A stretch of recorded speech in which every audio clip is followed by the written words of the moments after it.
Chris Archer's last 3 starts have been historic, striking out more than 10 hitters a game while walking absolutely no one. Today, Chris goes to the hill against the White Sox right-hander Jeff Samardzija. It's a marquee pitching matchup at the Trop.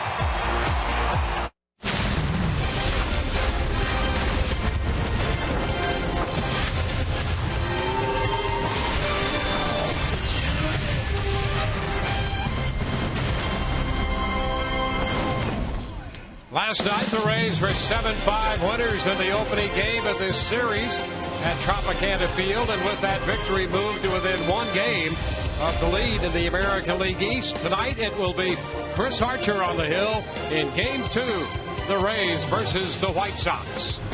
Hi again, everyone. Welcome to an evening of Rays baseball with Brian Anderson, Dwayne Stats. Good to have you looking in. Well, this run Chris Archer is on is indeed historic. 3 consecutive starts, 38 strikeouts, no walks. First time in history since 1900 that a pitcher has gone into double digits with strikeouts and walked no one. And he is something to behold.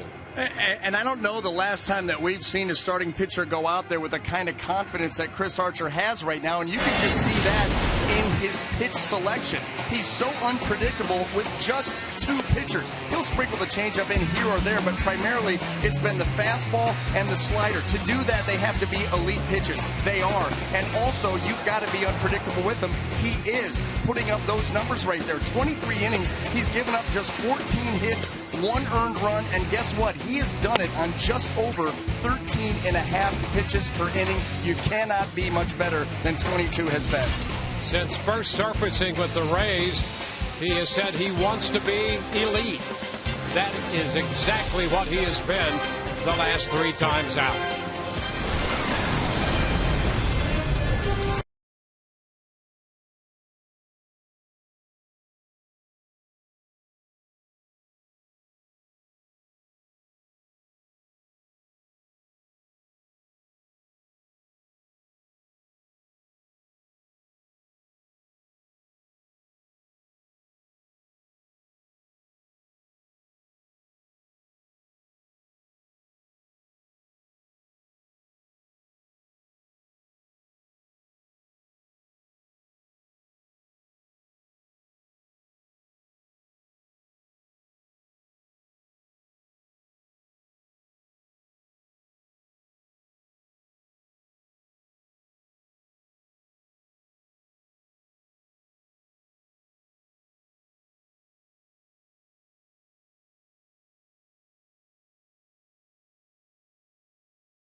In the dugout, ready to go against the Chicago White Sox from Tropicana Field.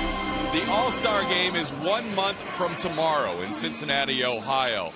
And Kevin Cash before the game said there's kind of a different vibe going into the game that Archer starts, similar to what Corey Kluber was about last year when Cash was with the Cleveland Indians.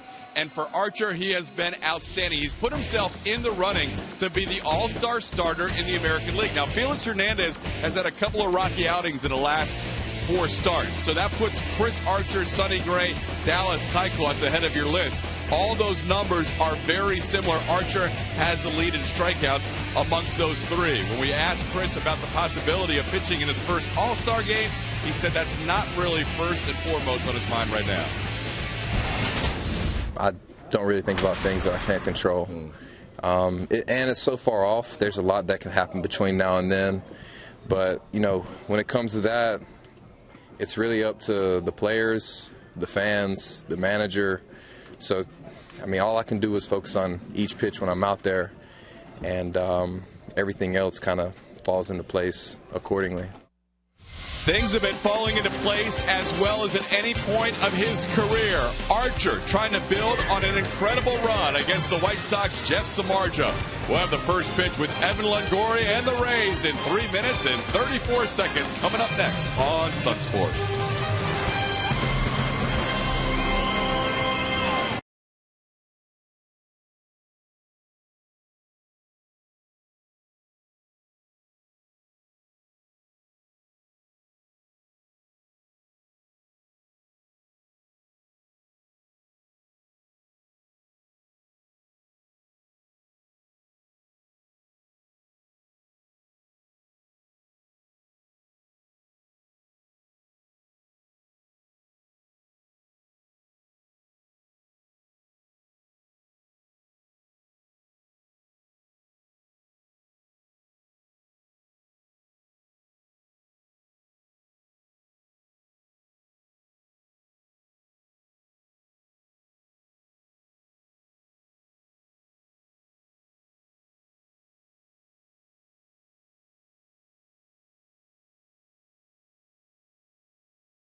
Braves have won 9 of their last 13.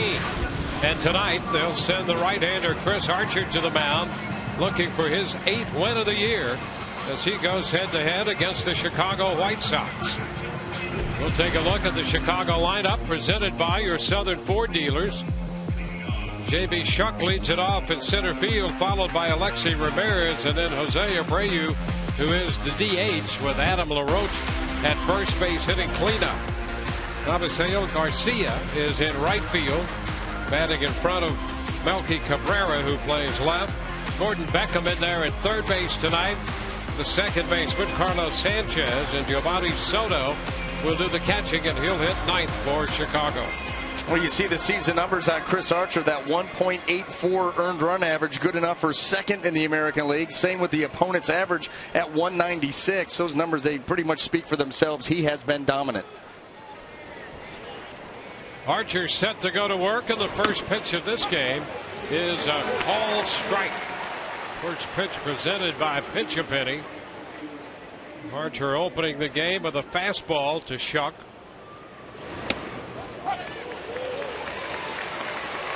Nothing in 2. Off speed right there. Fastball, changeup. You know, recently we've seen the changeup as the game has gone on a little bit later on. Here, Chris Archer mixing it in early, giving this White Sox lineup something else to think about, as if they didn't have enough already. Fastball, slider. And Shuck is in this lineup because he's 3 for 6 in his career against Archer. So Archer gives him a fastball and a change, and just a little piece of that one. A foul ball at the plate. So the count holds at 2 strikes.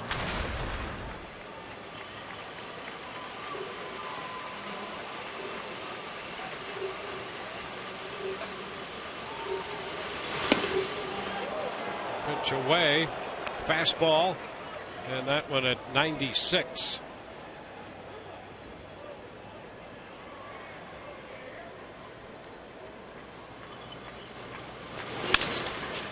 Headed to short. Cabrera takes care of that, and Shuck is the first man retired. Now let's take a quick look at the Tampa Bay Rays defense as it's going to line up here this afternoon. There it is. In the outfield left to right, we have DeJesus, Kiermaier, and Souza Jr. Across the infield third to first, Longoria, Cabrera, Franklin, and Elmore, with Kurt Casale behind the plate.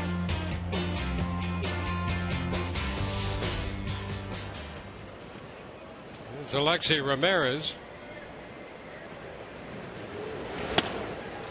He started to go and checked in time. 1-0. Ramirez does something. We've seen him do it before on a pitch like that. He points to the first base umpire as the Rays went down looking for a potential strike. There's a foul ball up the right field side, and look out. Souza on that low wall had a full head of steam and tried to slide his way in there, and is a little slow in getting up, but apparently is going to be all right. And you're always concerned when you are approaching that low wall like that, trying to slow down.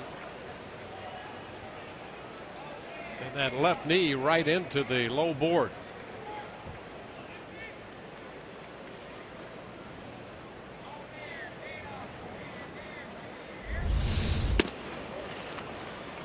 Pitch too high to Ramirez. Souza Jr. shaking that off and appears to be fine.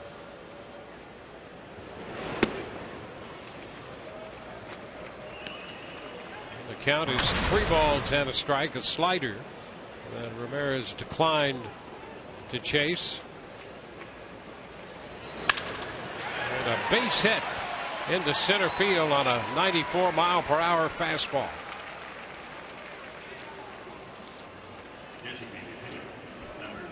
Well, we've already seen an interesting mix of pitches. He got behind 3-1. Ramirez ready for that one. And you know, if I was Chris Archer, I don't know if I would be changing a whole lot right now. You know, it's one thing if the White Sox are a team in the division and you've already seen them 2 or 3 times this season, maybe you'll start to mix up your game plan. But what he has been doing has been so historically effective the last 3 starts. I don't know if I would veer too much from that early on against this club. They haven't seen you enough to be on anything you're throwing. There's Jose Abreu. This one beyond Casale, and down to second base goes Ramirez. So the fastball and a wild pitch will be charged to Archer. Well, and they wanted that ball in. Archer just held on to that ball a little bit too long, yanked it across the strike zone and down. And when you're thrown at that velocity, Curt Casali has no chance at getting close to that pitch.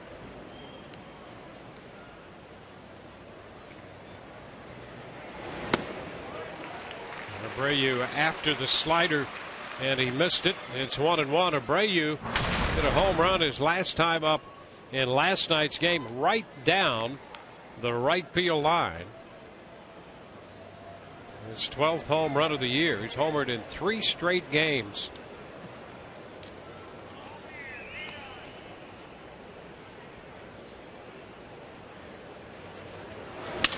Ground ball headed up the middle. That's going to go through into center for a base hit. Ramirez will score, and the White Sox break out in front 1-0. Well, the one thing that Jose Abreu, he's good at making adjustments, and he's strong. We saw that last night with the home run down the line. This ball down and away was actually off the end of the bat and cracked the bat. But when you have his kind of strength, you're still able to get it up the middle and into center field for a run-scoring single. Abreu's 40th run batted in. Adam LaRoche takes a fastball wide. 1-0.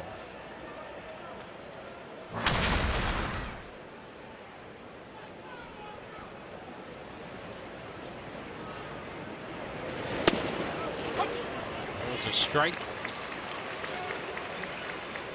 Well, Archer coming off the outing on the road in Seattle, in which he gave up 1 unearned run on 6 hits in 7 innings.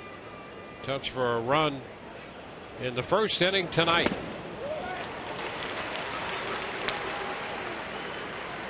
We had LaRoche out in front, 1-2. White Sox have not had many big first innings. It's only the 19th run they've scored in the first inning this year, and they're last in the major leagues in that category. But they have one tonight. Ground ball, right side, out at second, out at first for the double play. The Rays had the shift on, and the Rays get LaRoche to ground into 2.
Run. Let's take a look at the lineup presented by your Southern Ford dealers. Kevin Kiermaier atop the lineup for Kevin Cash. Then Joey Butler, the DH, and Evan Longoria. David DeJesus, Steven Souza Jr., and Asdrubal Cabrera down the middle. Jake Elmore's at first, hitting 7th in front of Nick Franklin. Curt Casali does the catching and bats 9th against Jeff Samardzija.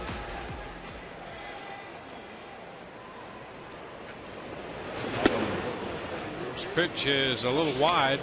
1-0. Samardzija coming off a couple of tough outings for the White Sox, and that's a trend the Rays would like to continue. Well, he came into those 2 starts with an ERA of 3.84, and you saw what it was now, 4.93, up over a run because of the results here. 9 earned runs. Got 22 hits in just over 12 innings. Yeah, they're just far too many base runners. Into right center field. Extra bases for Kiermaier. We'll watch him run, already on his way to third. He's going to make this one easily. Stand-up triple for Kiermaier. The only chance of keeping Kevin Kiermaier to a double on a ball in the gap is if you cut it off. This pitch away, Kiermaier able to get some good plate coverage. Once that ball splits the defenders and to the wall, that is a triple. You can mark it in your book as soon as you see it get between the right fielder and the center fielder. Too much speed. Triple number 5 of the year for Kiermaier. Well, this is in keeping with the theme for Jeff Samardzija. Joey Butler trying to get the Rays even, and he fouls it out of play up the right side. Strike 1. Well, our T-Mobile game changer. And Joey Butler finally got the call when Desmond Jennings went on the shelf. 382, highest average since the 13th of May. By 20 points, mind you. It's not close. And he's got a chance to up that average and get a run batted in right here.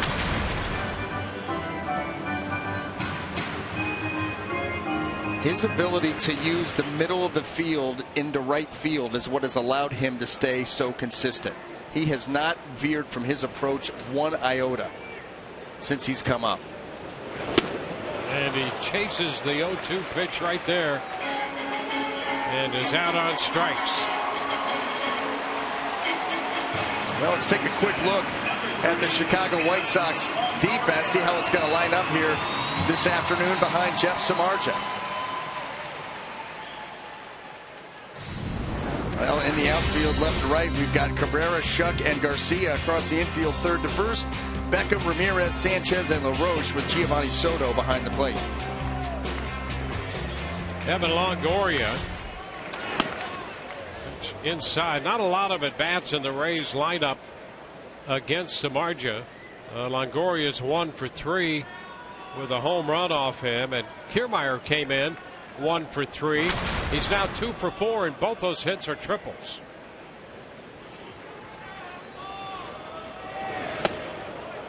One and one. Well, the Rays hitters, much like the rest of the league, with Jeff Samardzija, are coming out swinging. I mean, this is a guy that doesn't mess around, not a lot of pitches per inning, throws a lot of strikes, and really early in ball games on not a lot of quality strikes. Teams have been able to jump on him quickly. 2 balls and a strike. Yeah, his earned run average in the first inning this season is 11.25. He has given up almost half the runs on his ledger the first time through the lineup. Into center field, a base hit. Kiermaier scores. Longoria is going to head for second, and the throw will not be in time, but he overslides the bag. Tries to get back in as the tag is applied. C.B. Buckner on the call out there. And Longoria. He thinks that he snuck the left hand back in. He came off the bag, and then as the tag was being applied, he reaches around with the left hand, and in Evan's opinion, he got it back on the bag. Here it is. Initially, he's in big trouble here. Too much momentum, not enough grip. And then watch the left hand try to. Ooh, he may have a beef too. He may have a beef. That is awfully close, but it looks like Evan may have gotten that hand back before getting tagged in the chest. It's worth a look. Kevin Cash letting the crew chief Dale Scott know that they'd like to take a look at this. Boy, watch that left hand and the glove to the oh boy. I've seen it 4 times and I'm not sure. Well, what does that say about clear and convincing? I know. Usually it doesn't take long. You can figure out pretty easily what they're going to go with. This one, that's tough. And the problem is, like you said, Dwayne, the call on the field has gone against the Rays. So we'll see. So we can freeze that. Just off, tag on. Hey, they say there's no such thing as a tie goes to the runner. You know, he's either out or he's safe. And if his hand is on the bag and they tag him at the same time, he's safe. They'll never say that.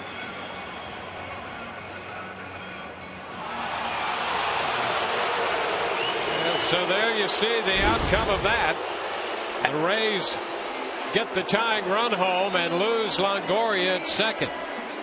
Call stands. Oh no, the graphic is wrong. They're now saying that the call was confirmed.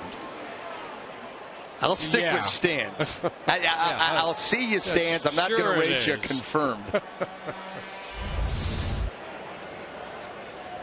Well, confirmed the official ruling. So it's a tie game. Bases empty, 2 outs. David DeJesus, the hitter, with a count of a ball and no strikes.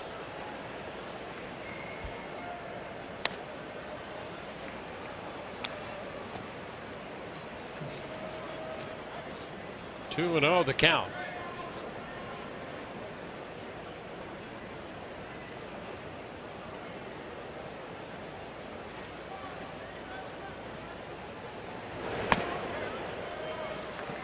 Ball 3. 3-0 the count on DeJesus.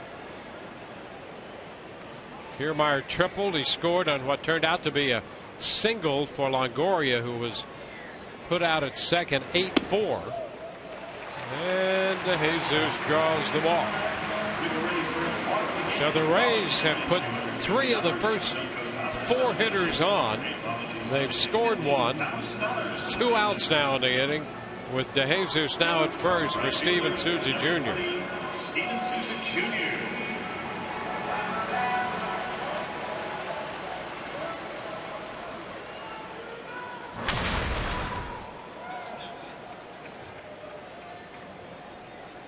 Souza with the 12 home runs, hitting .219 to start this game tonight. DeJesus back in at first.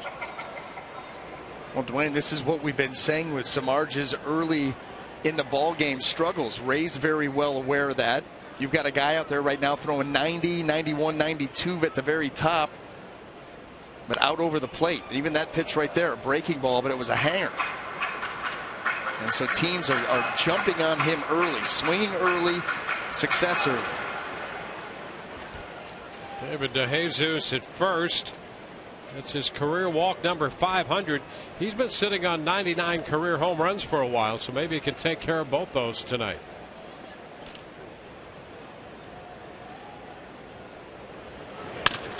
Ground ball to the shortstop, Ramirez.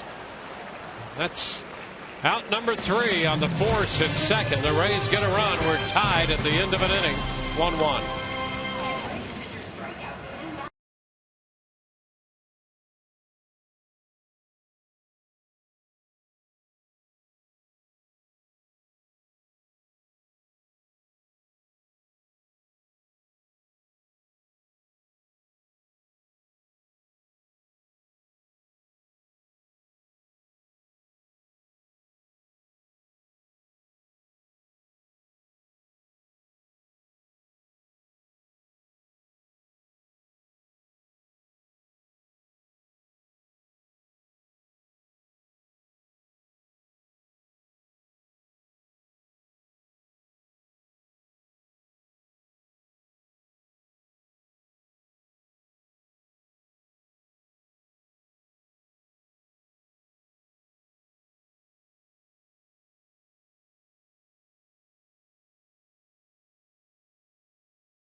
brought to you by Toyota. Let's go places. And by Morgan Auto Group. Make it Morgan. We make it happen.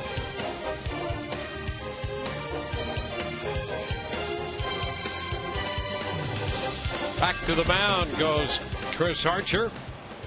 Abisail Garcia fouls the first pitch back, and that's a strike. Garcia, then Melky Cabrera, and Gordon Beckham. Well, the little bit that we saw from Garcia last night, you understand why he's been leading this team offensively. Solid hitter, fundamentally. Fastball and a cut and a miss. Garcia out of Venezuela.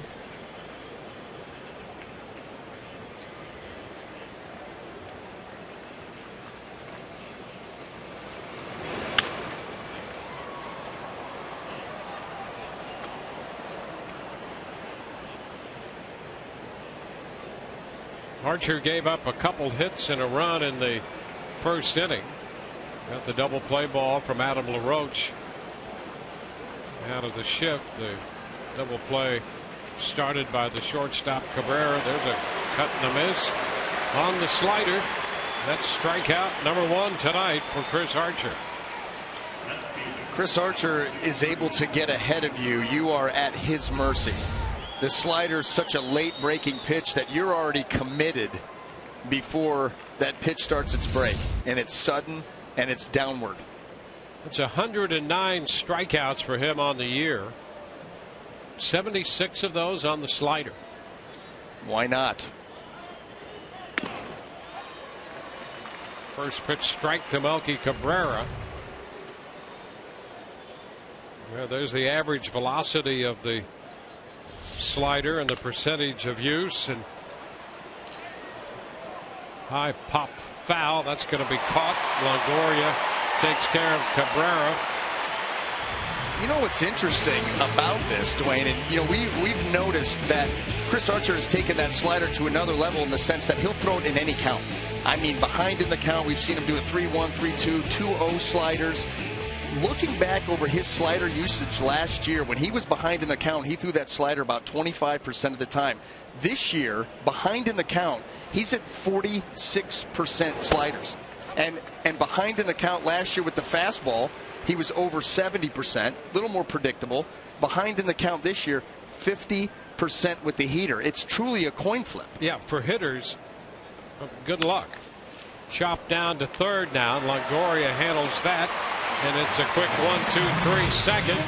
We're tied 1-1 through an inning and a half.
Today's Timeless Moment brought to you by Coors Banquet, and the Timeless Moment, Major League win #1 last night for Matt Andrees.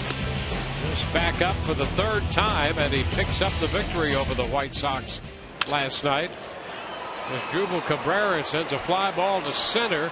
Shuck on the run to make the catch on that one. 1 away. Only with the Rays, and only with the Rays that are using their pitching staff, the Rays are using their pitching staff this year, would the starter Matt Andrees get his first win after having a couple of saves already. That's exactly right. You see 4 starts, including the one last night. So he has 4 relief appearances, 2 saves, 4 starts, and a couple decisions. He's now 1-1. Andrees, one of 16 rookies the Rays have utilized this year. 1-1. You take a club and say we're gonna have 16 rookies on the team by the middle of June. Oh, you're rebuilding? No, the Rays are a game out of first. There's a bunt by Elmore. He was still in the batter's box as it came up and hit him. Name me a team that at this point of the season would have 16 guys capable of coming to the big leagues for the first time and being a rookie. Yeah, and be a game out of first. Right. Absolutely in the basement. And again, you know, we thought, and it was a pretty amazing story starting in 08 with this franchise, what happened.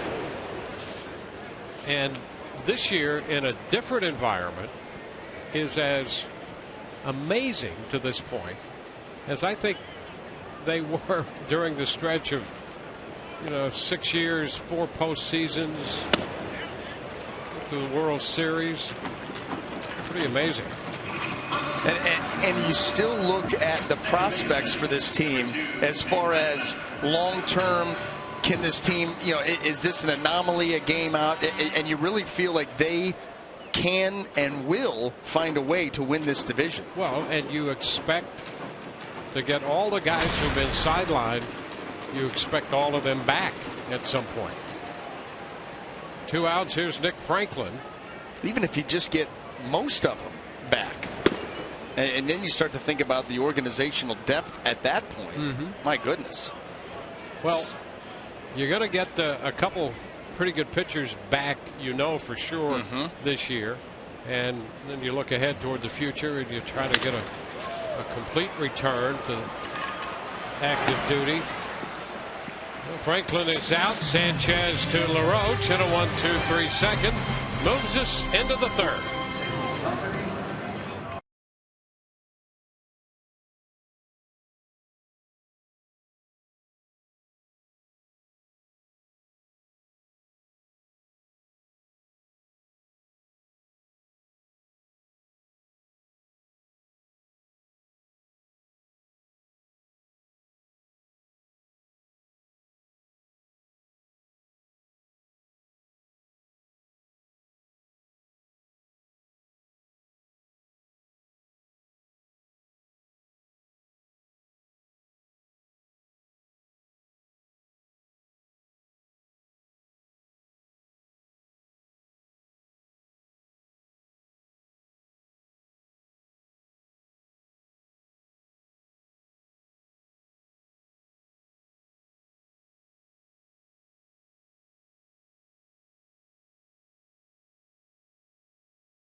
Post a tweet, take a selfie. Saturday, July 11th, when the Rays take on the Astros.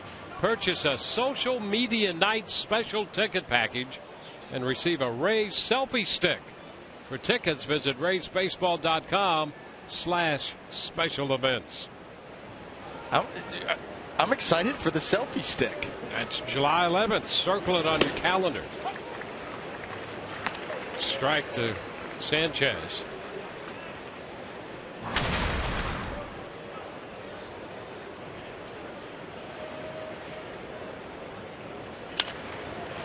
Fouled back.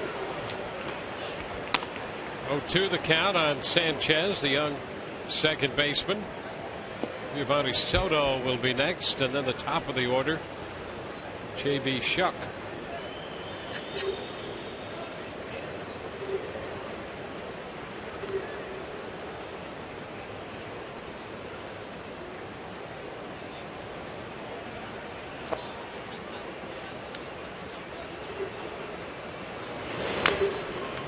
Foul ball, straight back. Well, Archer made 17 pitches in the first, gave up a couple hits and a run, and then an 8-pitch second inning to get Garcia, Cabrera, and Beckham. And a cut to miss. Sanchez is out on strikes. I mean, that right there is a concession swing. I mean, you just are giving up. You realize you have no chance last minute, and you just, I'm already halfway there. One away. Oh, you got to do something, so you swing. Does that qualify? Yeah, there's a first pitch strike to Soto. A slider there. I think the most cruel sequence of pitches and most cruel at bat that I've seen from Chris Archer this year was Matt Joyce. It was Matt Joyce. It was. I had already established fastball slider, so late in the game I'm going to go changeup strike one, changeup strike two, 96 just above the strike zone, and that swing. It was cruel and unusual. And punishing. Down to third, Longoria, long throw and a nice scoop by Elmore on the receiving end to get the White Sox catcher. Nicely done by Jake Elmore. Part of that versatility is the ability to put Jake Elmore anywhere. And the throw here by Evan, a little bit low and made it look easy. You know, that swing by Sanchez, what that really shows you is that he just encountered a pitch that he really had not seen anywhere else this year executed that way. And the realization about that pitch was far too late. Shuck pops it up on the first pitch. Caught by Cabrera. 1, 2, 3. We go to the bottom of the third. Tied 1-1.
You talk about a quick job of settling in. Since he faced Adam LaRoche in the first inning, first pitch to LaRoche, he's thrown 19 straight strikes. How about that? Hey, every Saturday this month, how about this, will be Selfie Saturday, brought to you by H.H. Gregg. Submit your best selfie watching a Rays game by using the hashtag Selfie Saturday Rays, and we'll select the best photo, feature it in today's post-game show. Imagine what the Selfie Saturdays will be like after July 11th. Absolutely. Your selfie stick. Fully equipped. On a Selfie Saturday. Cut the miss by Casale. 0-2. Get you ready. Get you ready for a sucker-free Sunday.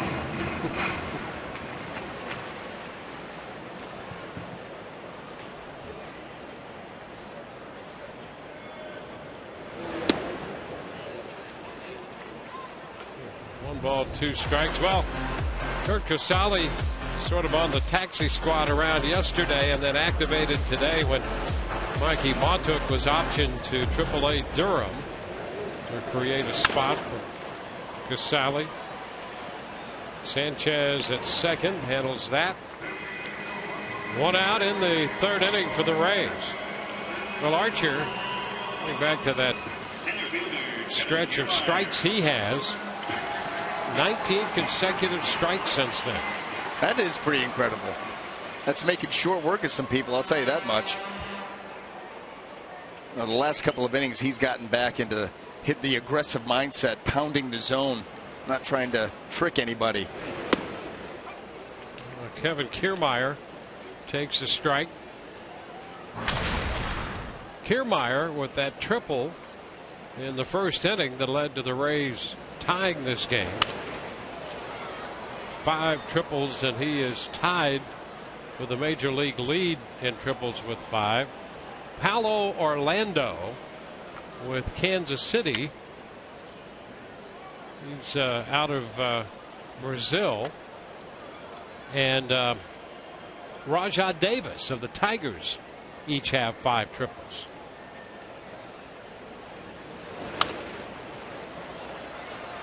Kiermaier fouls that one back. Orlando at Kansas City, an outfielder. He was at Omaha this time last year, the Omaha Storm Chasers. 29-year-old outfielder collecting triples, getting to the big leagues. Uh-oh. Kiermaier hit by that pitch.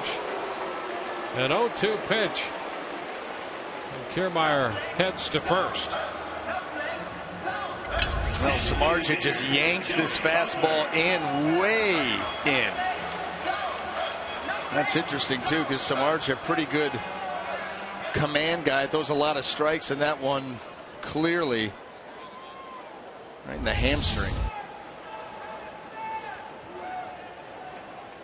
Well, there's been, you know what, I'll tell you this, there's been a lot of action on the base paths against Samardzija. So maybe this is where Kiermaier said, okay, you want to hit me, I'm going to turn that into a quick double. Yeah, the opposition 8 out of 9 running against him this year. And you wouldn't be surprised at all to see that. I'd go so far as to say if Joey Butler doesn't swing the bat the next pitch or two, I'd be surprised if he doesn't go. Keep the hamstring loose and a little payback. Want to know the count to Butler.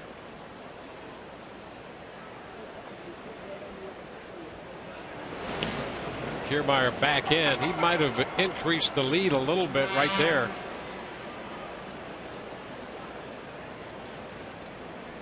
Well, when you get out near the cut with that left foot, you have about maximized your lead.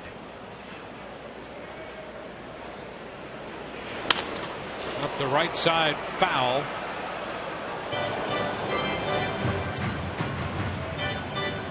It's a 1-1 count.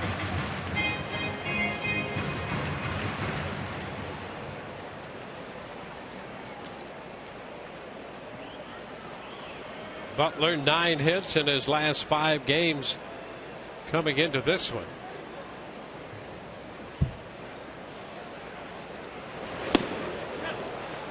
And take the count to 1-2.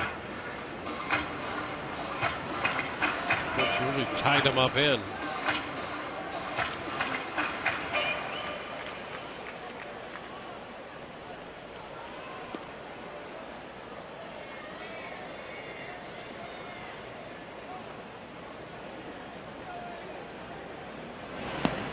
Move to first.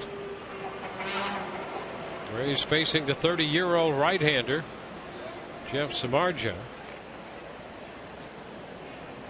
He was 7-13 last year, but with a .299 earned run average. And off the plate, 2-2. Well, you go back to how he was able to strike out Joey Butler in his first plate appearance. Slider down and away in an 0-2 count. Now you've run 2 fastballs in. Be a perfect time to go back out there with that slider. Tries to go out there a little too wide. The count is full. Well, that's where you can have the right idea. You can have the right pitch. If it's not executed, it's for naught. And now a full count.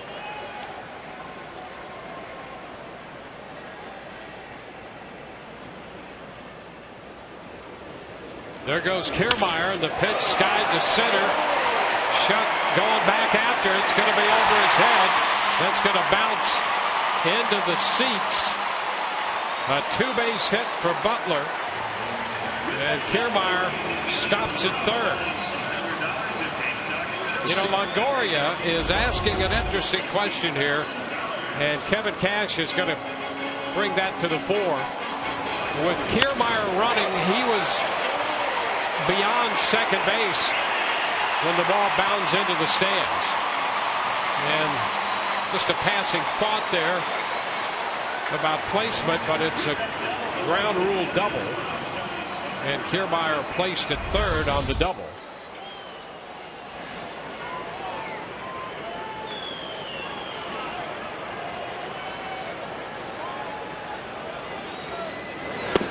Here's Longoria. Now taking the pitch around the knees. J.B. Shuck playing center field in there because he's in a handful of at-bats, 3 out of 6 against Archer. Well, we've seen already on a couple of balls the range is severely limited out there. You know, you go back to the Cabrera fly ball to start off the second inning. J.B. Shuck, that not easy for him to get over there and make that play. And then that fly ball by Joey Butler, it was nice into the gap, but we've seen center fielders with speed and good range be able to track that ball down. Well, he has played a little in center field. Ground ball to short. Ramirez will make the throw to first out there. Crossing the plate is Kiermaier, and the Rays take a 2-1 lead. Longoria driving in a run in the first and another run in the third inning. Butler advances to third as the Rays take the lead. Well, infield back, you're just thinking middle of the field, hit the ball hard. It's a routine ground ball to short, but it's a run. You know, the Rays saw Shuck when he was with the Angels. Did not play center field out there, but with the White Sox has a handful of appearances in center, but he's really been more of a left field guy, maybe some in right, DH, but starting in center tonight. David DeJesus fouls it out of play. Rays now 2 runs, 3 hits. White Sox a run, 2 hits.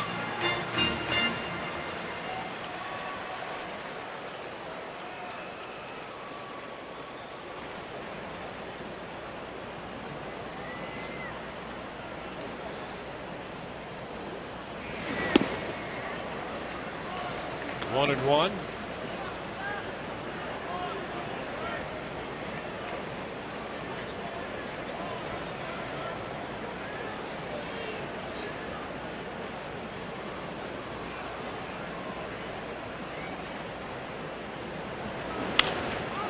Popped up, a foul carries into the seats.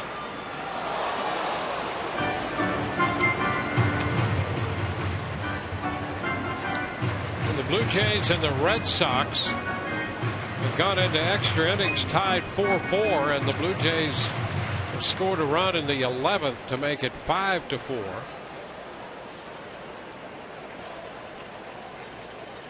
It's coming on the heels of that comeback down to 8-1 in the 3rd inning last night.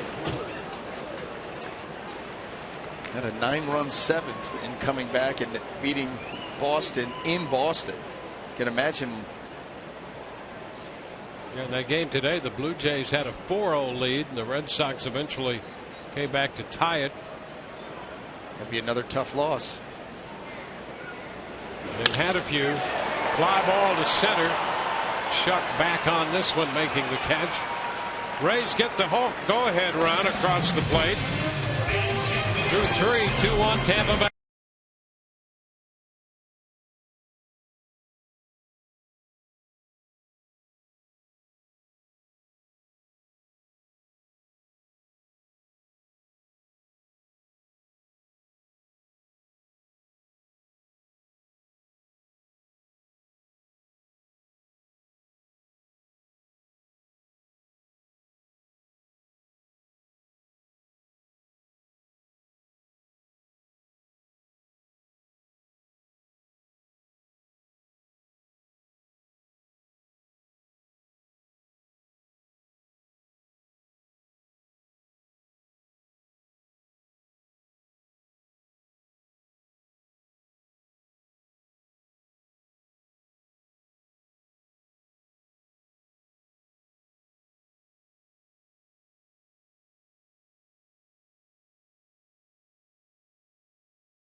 Second and third settling in quite nicely.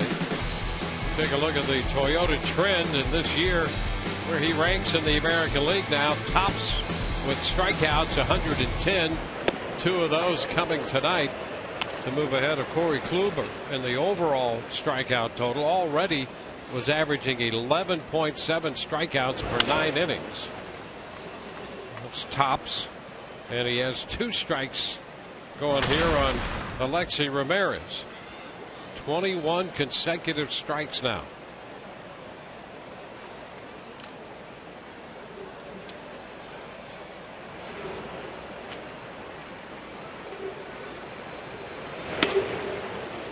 And there's a ball.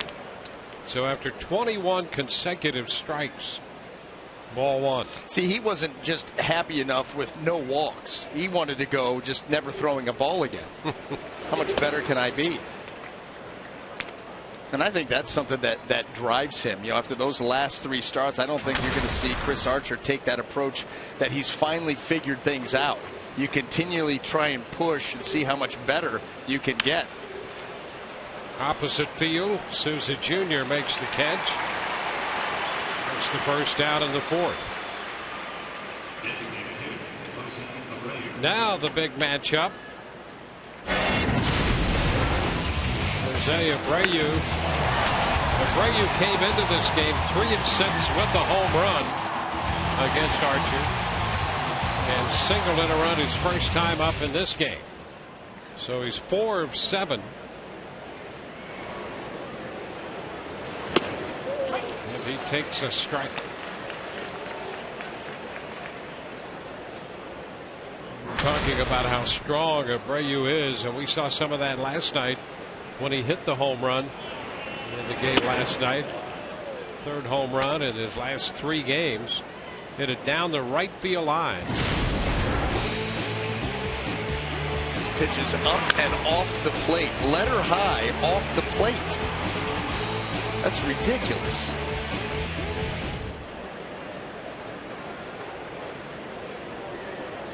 One count on Abreu.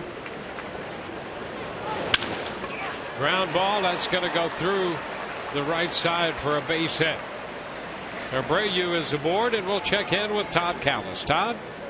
Dwayne, we have the Pearson family here with us. They are in the suite level because they won the broadcast auction to be a part of our Rays team for the day on our television crew. Steve, how are you enjoying the day? Boy, this is a fun day. It's a fan day. Pearson family's all having a great time. Okay, and it couldn't make a better day for a family experience. The Pearson family from Brooksville, Florida, guys, they've run the camera. They're going to go check out our truck and the guys in there and the ladies in there in a little while. I know we got a chance to meet them before the game. Bobby did the bidding on the broadcast auction. Steve was happy about that. Guys, back to you. I know you had a good time with this family before the game. Yeah, we did. We met all 14 of them. They had a chance to be on the field. And so we met Steve and Rick and Bobby and Kyle. We met him back there. What about the gear? And it's they are double arm sleeve, double batting glove, hat, jersey. And you see Kyle there. It's a good look. I like with the blue. There he is, a nice wave. Yeah, he's the energy of the group. And he was just doing the gelts. We evidently saw him before his start. Or the other night when he was being judged by Paula Abdul.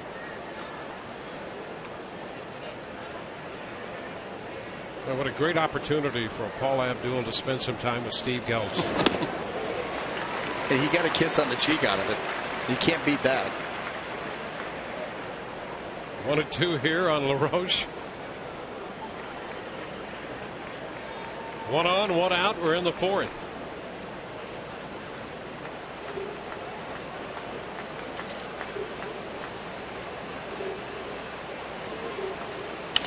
And a base hit against the shift into left.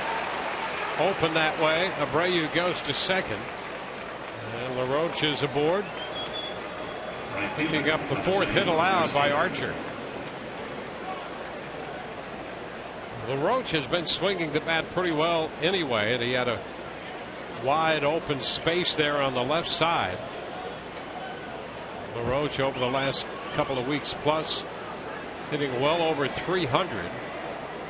Came into this one with his average just over 240, so he started to swing the bat and be productive.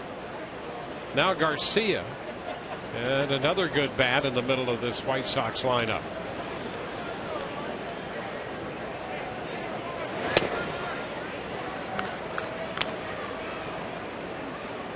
Ball, no strikes.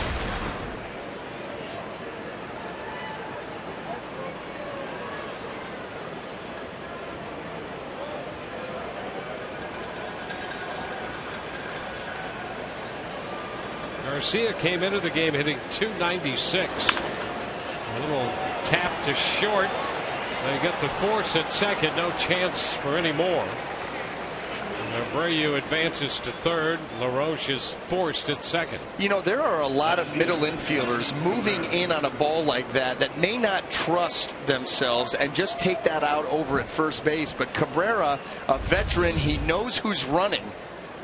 And so he's going to go ahead and take this out at second base.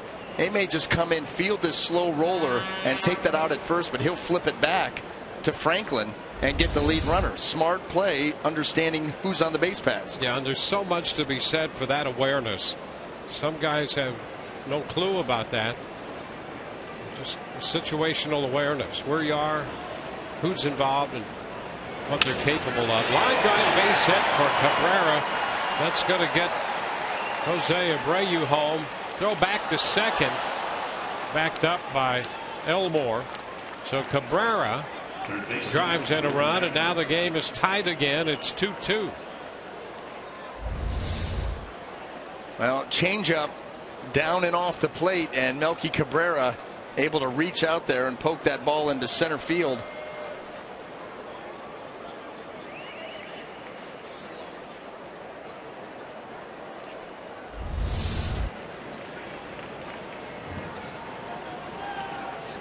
So an RBI single for Cabrera.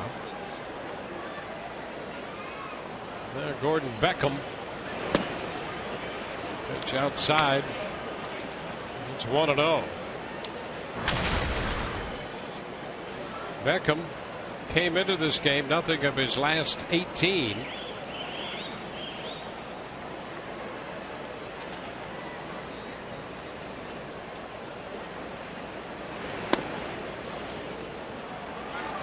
Two and 0. Beckham took the slider.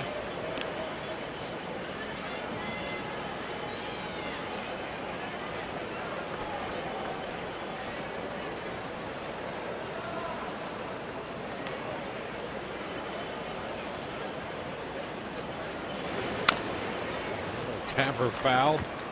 2-1.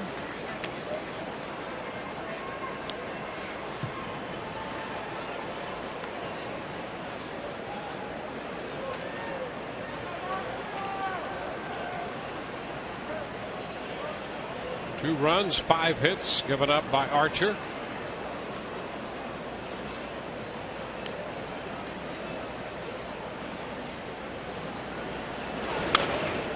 Foul back. And we're 2-2. Archer has been a little different in his approach here tonight. We've seen him over the last 3 starts just be full force dominant. He's mixed his pitches a little bit more. Got hurt on the off-speed pitch to Cabrera in this inning.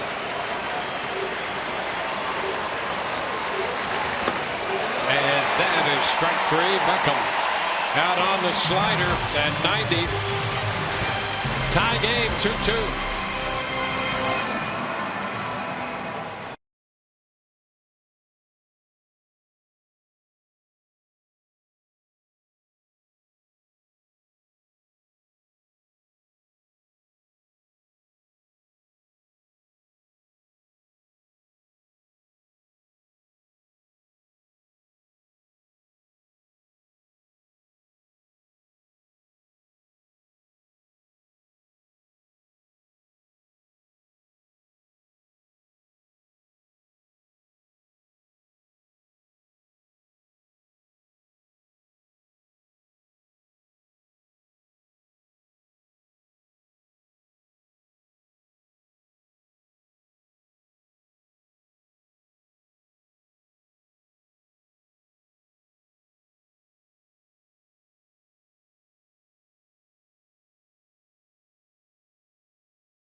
In the game today and all season, Tires Plus donates $100 to the Pediatric Cancer Foundation for every Tampa Bay Rays home run televised on Sun Sports. Steven Souza Jr. then as Drupal Cabrera and Jake Elmore against Jeff Samardzija. So the White Sox have tied it with a run in the 4th.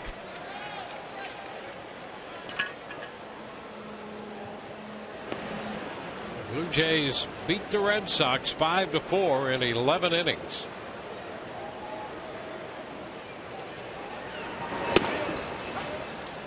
First pitch to Souza Jr. is a strike.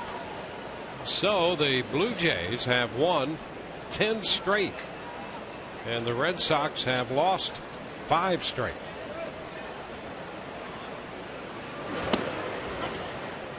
And it's not been pretty. You know, you have a ball game today. You mentioned earlier they fell behind early. They fight back, tie it up, lose in extras at home after being boat raced last night after having an 8-1 lead. Things are trending down in Boston. Soon's it down in the count and chases the pitch as it broke down and away. That slider got him. And just on the other side, in this division, you talk about these teams getting hot and becoming relevant once again. Toronto, boy, the move that they're making right now, nipping at the Rays' heels. Well, they're a game and a half back right now. The Rays are game back.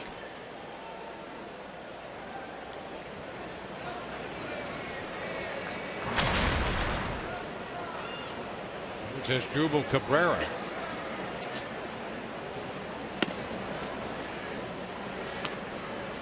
No ball, no strikes.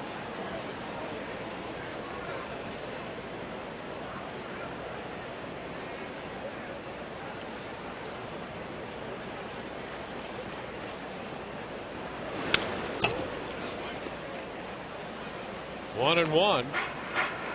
The Yankees play the Orioles tonight. That's in Baltimore. It'll be Sabathia against Norris.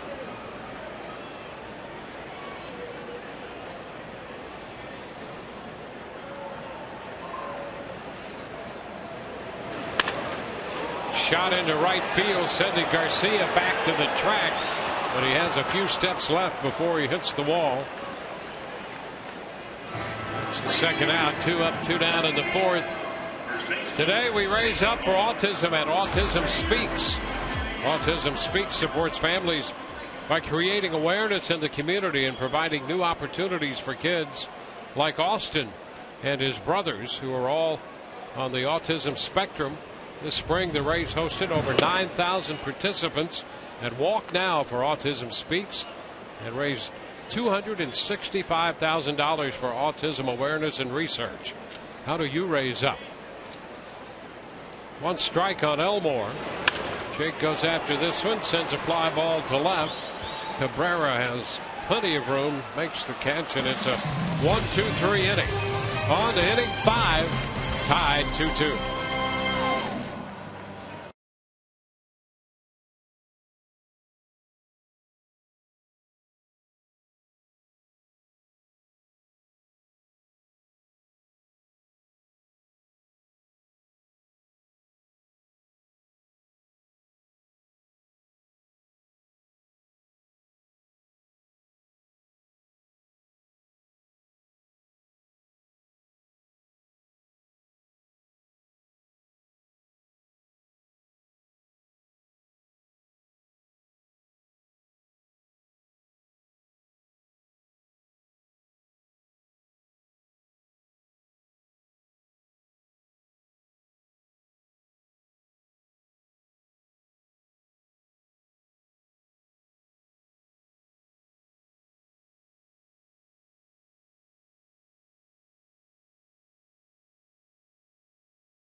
Get Checkers Authentic Philly Cheesesteak or try the new Meatball Sub.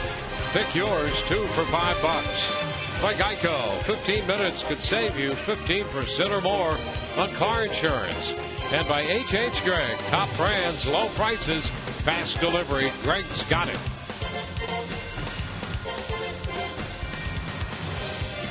A 2-2 game as we go to the 5th inning. Middle game of the series against the White Sox. Carlos Sanchez and Giovanni Soto, the 8 and 9 hitters, lead off before they go back around to the top of the order. The strike call to Sanchez.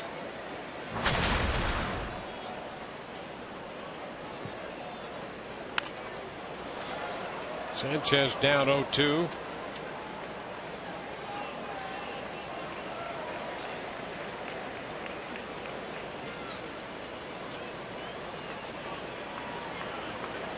Archer finished him with a slider the first time when he got ahead 0-2. He fouls this one back.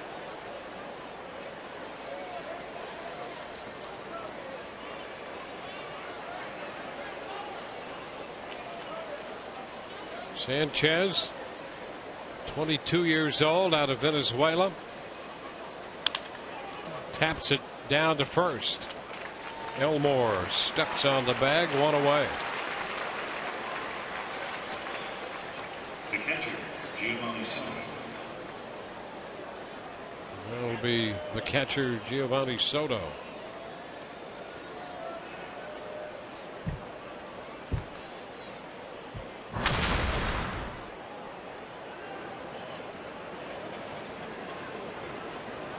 Soto came up originally on the north side of Chicago with the Cubs. That was in 05. Had a run with the Cubs, then to Texas, a little bit with Oakland last year.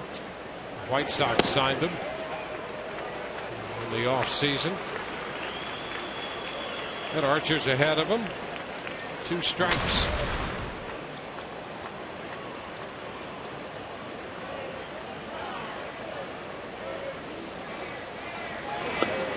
Did he go?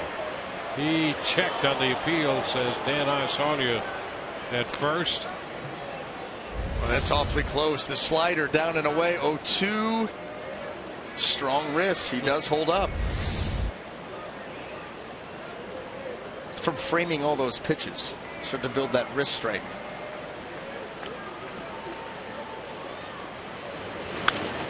Yeah, catching. You get strong wrist and gnarled fingers. Yeah. You shake hands with the retired catcher, asking for directions. He points you in 5 different directions at the same time. 2-2. Well, then you got Ray Fosse. The strongest shake, maybe. I'm going to say it baseball, but maybe in all of humanity. The first time I shook hands with him, I said, hey, listen, I know the catching thing, but you can take that catcher's mitt off. That's how big his hands are. Soto is out on strikes. 4th strikeout for Archer. Yeah, strong, big hands.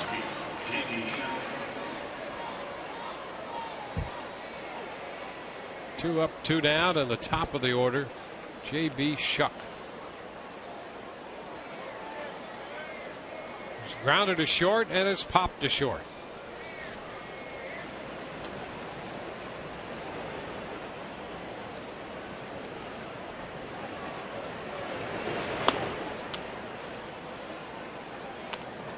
One ball, no strikes.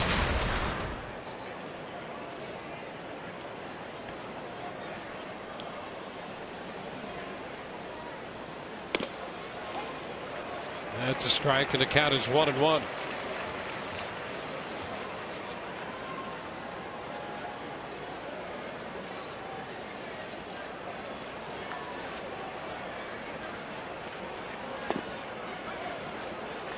And a strike call by Dale Scott. You don't feel bad, JB. That's just a nasty slider. He's going to start that thing off the plate and break it right to the corner. And that's the thing with that pitch. The break is so late that it really can lock you up and fool you to think that it was off the plate.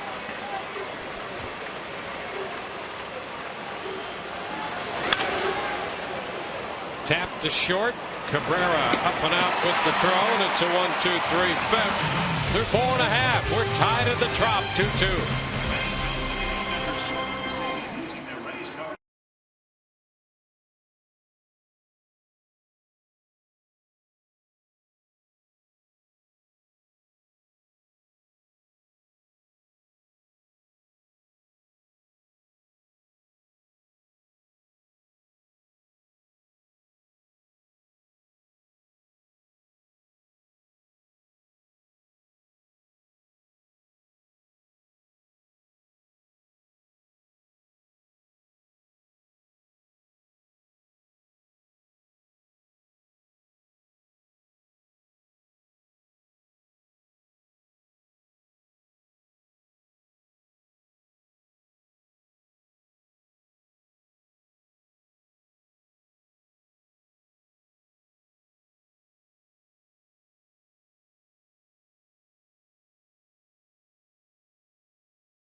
Tonight's great moment in Rays history presented by Geico's on this day in 2003 when Tampa Bay starter Victor Zambrano and 3 relievers combined on a 1-hitter, and Julio Lugo hit a grand slam as the Devil Rays defeated the Pirates 7-1.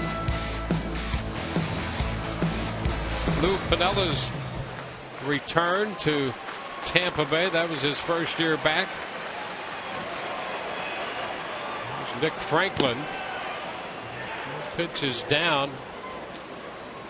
It looked like it was boomstick night, too. And you were a big fan of those, we know. Them and vuvuzelas. Yeah, I've got a lot of them in my garage at home, just waiting till they become popular again to cash in. They're right there.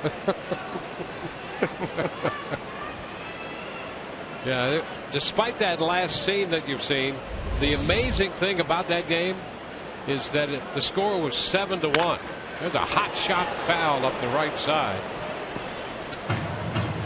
90 games that year were decided by 1 or 2 runs. 90 games. 90. Yeah, they were 39 and 51 in those 90 games. I think that adds up to be 90.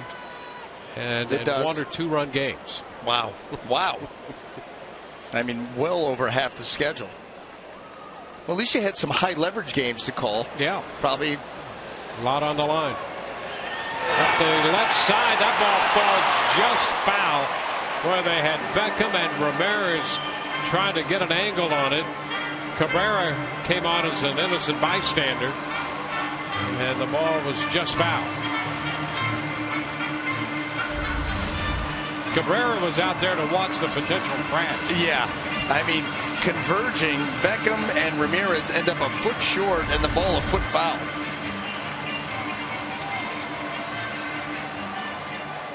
Yeah, I'll tell you, playing in those types of games, calling those types of games, that's when the endorphins get kicking and pumping. Yeah, same way as I'm sure you've had that on the mound, that same feeling. Oh, yeah. Experience. Yeah. I mean, that's when, like I said, that's when it really gets, the internal chemicals get flowing.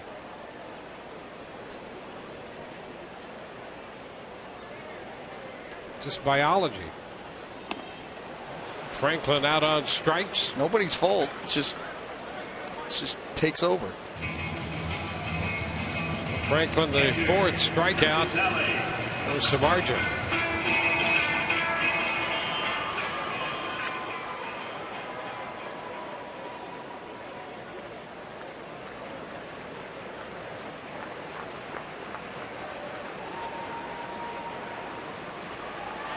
It's Kurt Casale. Pitch is a strike on the outside part of the plate. Fastball from Samardzija.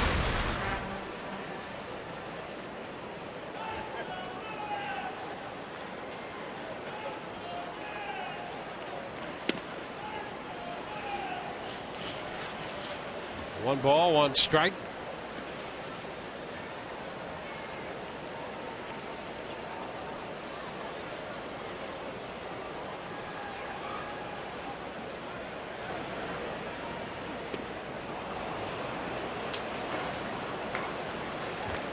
Well, the White Sox scored a run in the first. The Rays got a run in their half of the first, took the lead with a 3rd inning run. And the White Sox scored 1 in the 4th. It's 2-2.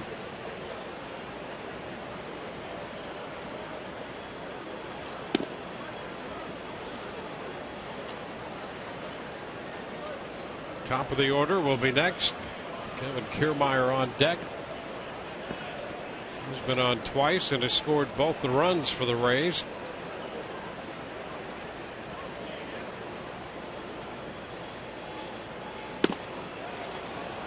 Sally takes it wide. Soto trying to move that pitch back toward the zone. Dale Scott would not go for it.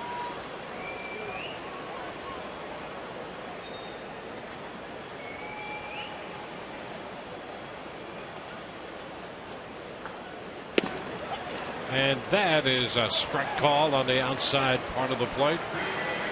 But Sally caught looking.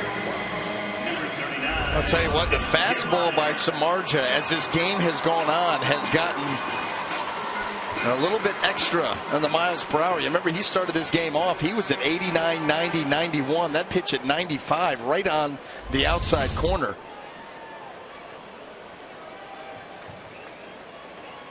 Here's Kevin Kiermaier. And a base hit out of the reach of Sanchez. Kiermaier makes a quick turn and hangs on at first. Well, you'd better field the ball cleanly in right field if Kiermaier's hit it out there.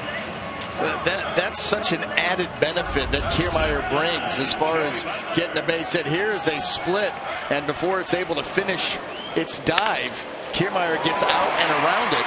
That's just your typical run-of-the-mill single to right field, and you got to get up and get that ball in quickly because Kiermaier will test you. And I think that he'll test Samardzija here. In a tie game, he's been running a bit more lately. He's 5 of 6 in the running game.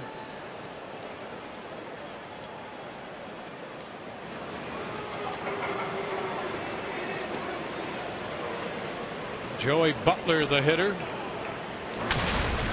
Kiermaier entered the game in the 6th inning last night as a pinch hitter.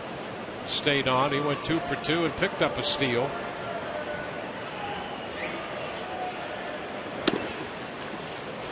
Pitch is down. So Kiermaier last night single RBI, single stolen base. Tonight triple run scored, hit by a pitch run scored, and now single in the 5th. Looper into right. There's a base hit. Kiermaier will go to third, and it will be 1st and 3rd with 2 outs. Well, sometimes it's better if you don't hit the ball so hard. Everything right now that Joey Butler touches with that bat seemingly turns to gold. That ball running in, jamming him, and look at that little flare and the placement.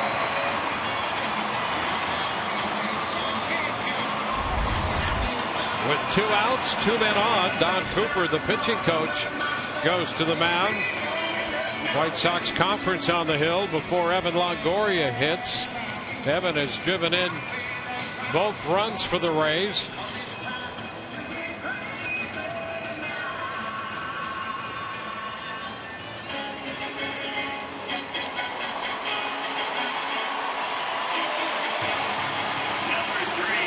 So here's Longoria.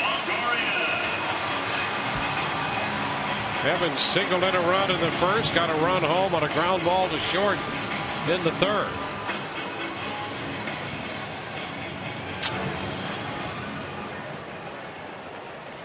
So the uprising comes with 2 outs. And here's Evan. Now 2 for 5 in his career against Samardzija. Too low.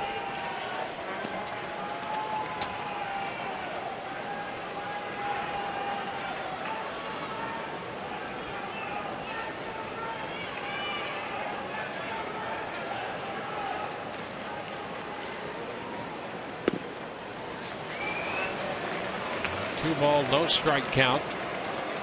Well, in trying to be careful against Evan and not make a mistake, he's put himself into a rough count here at 2-0. So see if he leaves him something here. There's a strike, says Dale Scott. The off speed, you know. He goes to the changeup in the 2-0 count. Not going to give in to Evan Longoria.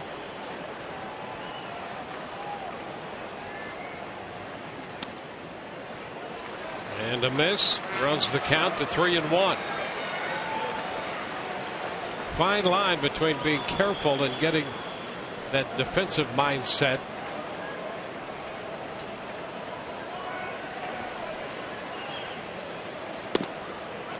And the count is going to be full. It really it boils down to that play to win or play to not lose. And playing to not lose sometimes can lead you to do just that. 3-2, and he takes strike 3, a fastball. Got him looking. 2 men left. We're through 5, tied at 2.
White Sox open the scoring in the first on the base hit by Jose Abreu, scoring Alexi Ramirez. Rays came right back.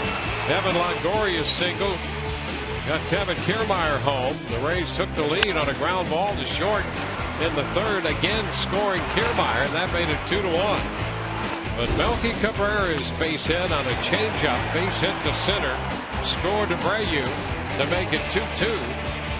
And we're tied as we enter the 6th inning, and it's Alexi Ramirez leading it off. High fly up the right side, foul. Souza Jr. after it, but no chance. Out of play. Ramirez, then Jose Abreu, and Adam LaRoche to follow.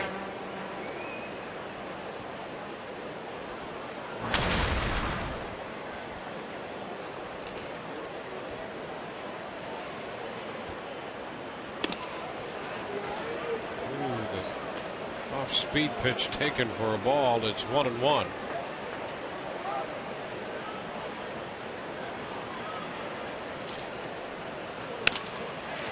Out to shortstop. Cabrera makes the play. One away here in the 6th inning. We haven't heard from Todd in a while. Todd, all yours. Yeah, I was hanging out with the Pearsons for a while. They're a fun family, guys. Sagicor Life is sponsoring a cool little item tomorrow. The Rays Etch-a-Sketch for kids 14 and under. So tomorrow, before the White Sox and the Rays, you can get this Etch-a-Sketch. I tried to put the score of the game in there, guys. I'm not very good at this, but CWS2.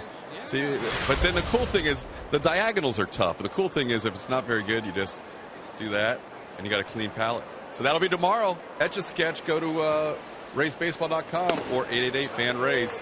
And kids 14 and under get a clean palette like this with an Etch-a-Sketch. Back to you. Let's clear the deck. Clear the deck. That was pretty good, though. 2-2. Yeah, I thought he did a great job. I mean, the only thing that I could ever do on the Etch-a-Sketch, probably like the majority of people, were a staircase. It's pretty good with the staircase. That's about it. And he's right, the diagonals are difficult. Really. Have you ever seen like an Etch-a-Sketch master? The stuff they can put together? Abreu grounds this one to short. Elmore with a scoop again. Nothing to it. He's made 2 of those in this game. Nice job by Jake Elmore at first. Routine ground ball. A little low on the throw. So you got that big pancake on your hand.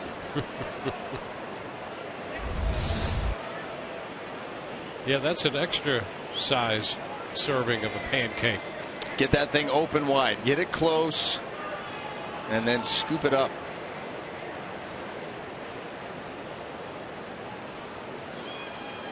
Here's the first baseman for the White Sox, Adam LaRoche, lifting a fly ball into center. Kevin Kiermaier grabs that one. 1-2-3. Go the Sox. We're tied 2-2, mid-6.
Your Rays All-Star, both 35 times on the 2015 Esurance MLB All-Star Game ballot at RaysBaseball.com. Voting exclusively online now and available on your computer, tablet, and smartphone. Vote early and vote often. Help select the starting lineups for the 2015 All-Star Game. Go to RaysBaseball.com now. Here's David DeJesus. Pitch inside, 1-0.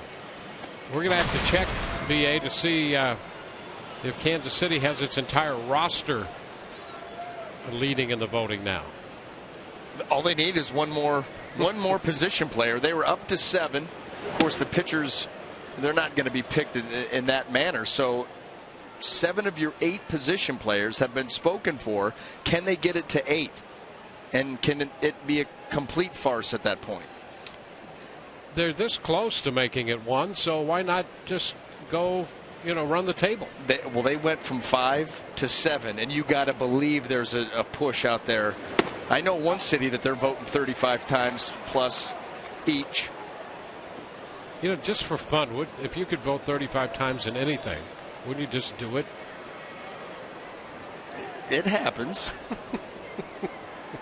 In some communities, every 4 years that happens. If everybody did that everywhere, then every vote would then be equal. Ground ball, and Sanchez makes the play. DeJesus is the first out in the bottom of the 6th. There's the next suggested voting law. I'm sure it's being talked about right now. Should vote 35 times like they do for the All-Star Game. And that is a remarkable story, and I'll be interested, and I'm sure you will be too. I'm sure Major League Baseball will be interested the next time that's released. Yeah, and we talked about the other night. It goes back to, when the Reds, when fans, this decades ago, voted for the All-Star team and loaded it with Cincinnati Reds.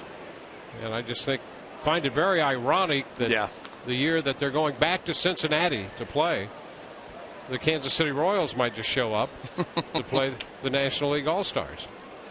For home field advantage in the World Series. Souza Jr. pops it into shallow right center. Sanchez backs out and in front of Garcia. Garcia started to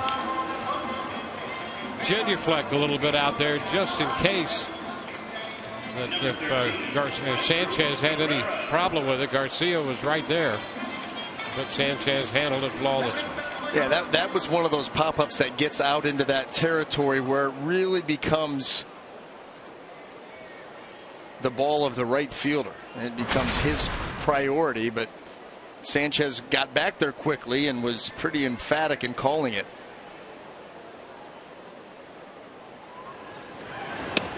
Asdrubal Cabrera, the pitch to him is a strike. 2 runs, 5 hits for Chicago. 2 runs, 5 hits for the Rays.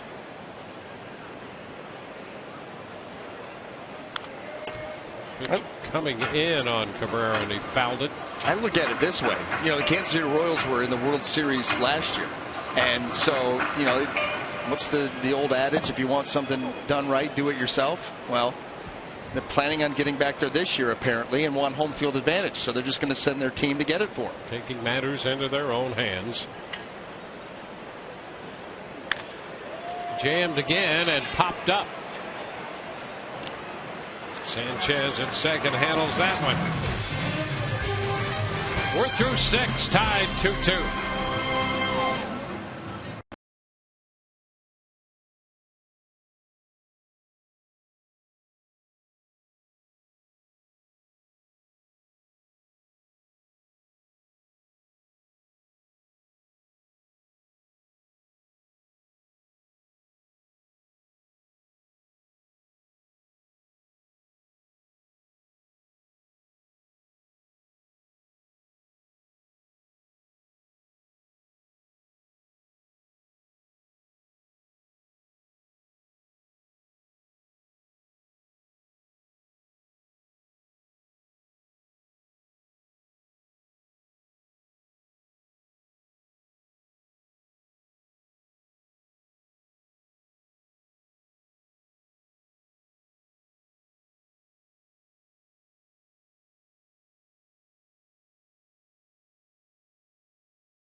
Rays and the White Sox tied 2-2 Thursday, June 18th. An American tradition comes to Fox, and Fox Sports 1. It'll be the first time as the greatest golfers in the world converge on the Pacific Northwest for a chance to stamp their names in the history books. Our exclusive coverage of the 115th U.S. Open Championship live from Chambers Bay Golf Course begins June 18th on Fox Sports 1. Fox, and streaming live on Fox Sports Go. The right fielder, Abigail Garcia, swings and misses the first pitch. An opening slider here in the 7th. Garcia 0 for 2.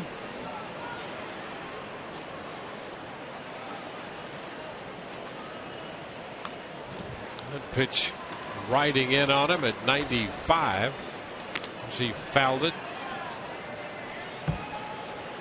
I'll tell you, you talk about going from one end of the spectrum to the other. You go off speed, down and away off the plate, and then fastball up and in. Look at that range. Now where's he going to go?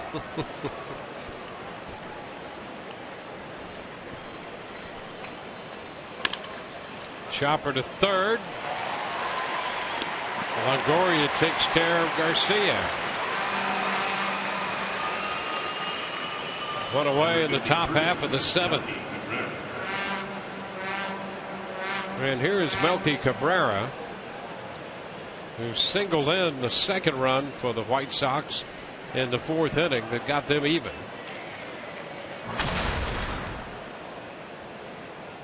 Well, you look back only to learn from it, make yourself better, but you can't help but wonder if Archer and the Rays would like to take that pitch to Cabrera back. Pop fly, shallow left, and Cabrera, nice job. That's Drupal Cabrera getting out there to retire Melky Cabrera. Well, you're right, because what it was an RBI single by Melky Cabrera on was it first pitch of the at bat, I believe, yep. And it was a changeup. Archer's third best pitch against a hitter who has not shown the best bat speed. It was almost as if you did him a favor, and he was able to take advantage of it. And I think you're right. You'd like to go back, and even if the part of the game plan against Cabrera is the changeup, your first two pitches are so elite, and his bat has slowed down a little bit this year, and that just seemed to be the one pitch that he had a chance on. He's out in this inning. 2 gone, 1-1 to count to Gordon Beckham.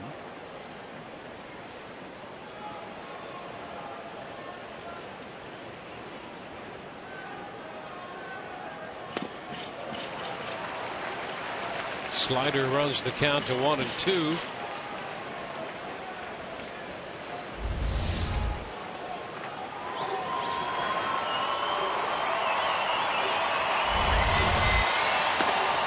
Upstairs, 2-2.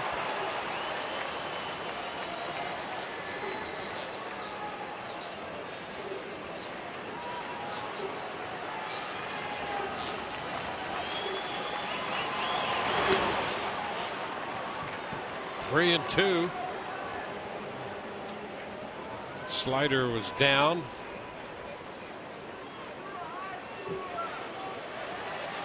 Beckham right now riding at 0 for 20.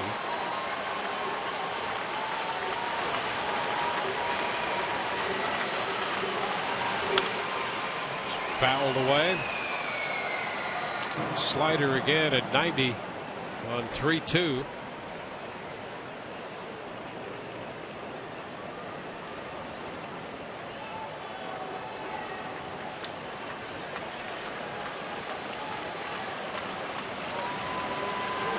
Swing and a miss.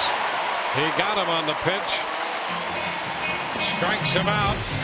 1-2-3 in the 7th. 2-2 tie.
Okay, so we have a doubleheader.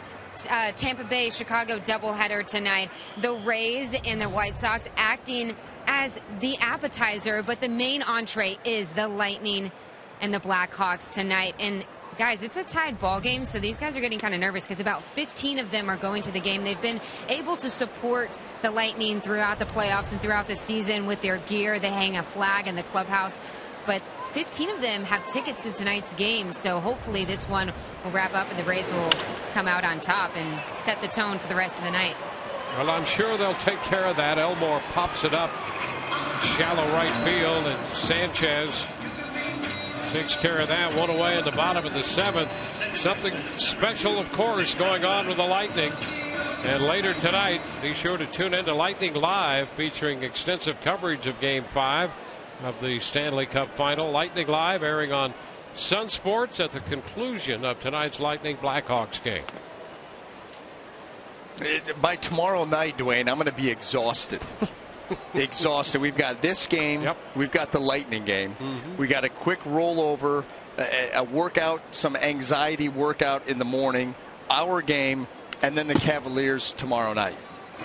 So I will sleep very, very well Sunday night. Well, maybe, depending on how that game goes. Yeah. Well, we're going to have to prop each other up because my day started with a little swim meet. Nice. So we got here. So we've started the process here over the next couple of days. It's going to be really interesting. Franklin hits this one deep into right center field. That ball will hit the top of the wall. Franklin rounding second and digging for 3, and he is in there. 3-base hit. Franklin got great carry, and it hit on the ledge off the top of the wall. Out there in front of the seats, it's a little higher than the center field wall. Well, the thing that made this play, he gets down and threw that baseball, but watch the ball just kind of sit there for a second. Hits off that padding. But Nick Franklin, I think, was thinking 3 all the way out there as he rounds first base, and he sees, you know what, a double's not going to be good enough. Get to third base with less than 2. And he was able to do just that. That's a big extra bag taken there by Franklin as that ball kind of sat on that ledge that you're talking about. So a 1-out triple for Franklin, his first 3-base hit of the year.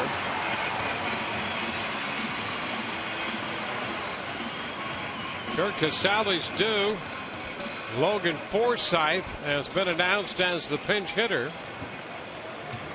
And Don Cooper, the pitching coach for the White Sox, goes out to talk this one over and go over a little scouting report maybe. But they have faced each other before, Forsythe and Samardzija. And Logan's 0 for 10 against him. Samardzija struck him out 4 times. But here's the deal. You know, he's going over some reminders. This right here, you talk about a big run in this ball game. It's the bottom of the 7th inning. And 1 out, Logan Forsythe, he needs to get this run in. They understand that. Don Cooper's going to give a refresher to Samardzija because you think about the Rays pitching from here on out. You've got Archer going to go back out there for the 8th. You've got the whole bullpen to cover 2 innings with Archer. This is a huge run for the Rays, and the White Sox know that. Infield in.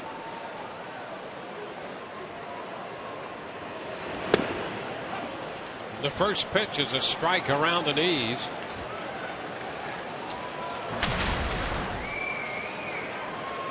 Forsythe drove in a run with a fly ball in last night's game. Rays would take that here. Did he go? He did not. It's 1-1. And Big Blue is paying no mind to your numbers. You wouldn't think a guy 0 for 10 with 4 strikeouts would be pinch hitting right here. Yep. But Logan Forsythe's been a different hitter this year. Blue says he's due. A good pitch there. Well, he made a nice pitch with that slider, and it's 1-2. You know, as this game's going on and the pitches have become more important, Samardzija's stuff has gotten better and more crisp. That slider at 86. We've seen that fastball get up into the mid-90s. He closed Evan Longoria out on a 95-mile-an-hour heater.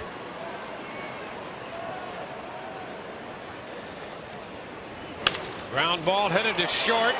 The throw was going to come to the plate, and Ramirez could not unload it. The Rays take the lead with the infield end.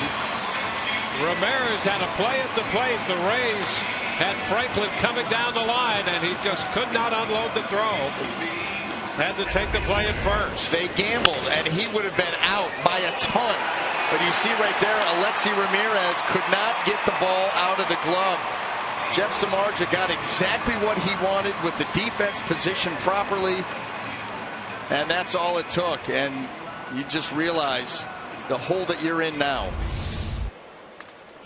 Cut and a miss, a foul ball by Kiermaier. Well, the Rays get the go-ahead run on the ground ball to short from Forsythe. And it's an aggressive call. You're going on contact, infield in. A chance to run into an out there at the plate. But you force the defense to have to make a perfect play. They get the ground ball. It's not hit that hard. You get the play by Ramirez. He fields it, but on the exchange. And that cost them because they had a good shot at getting Franklin. Yeah, he's out at the plate. I mean, but he just could not unload it. Cut and the miss. Kiermaier out on strikes on a mid-90s fastball. Rays take the lead, 3-2.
Summary brought to you by Gold and Diamond Source.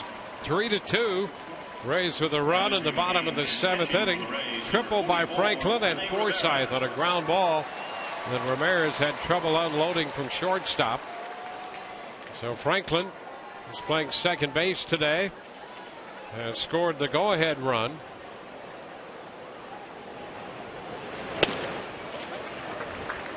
Adam Eaton pinch hits for Sanchez. Rene Rivera takes over behind the plate for the Rays here in the 8th.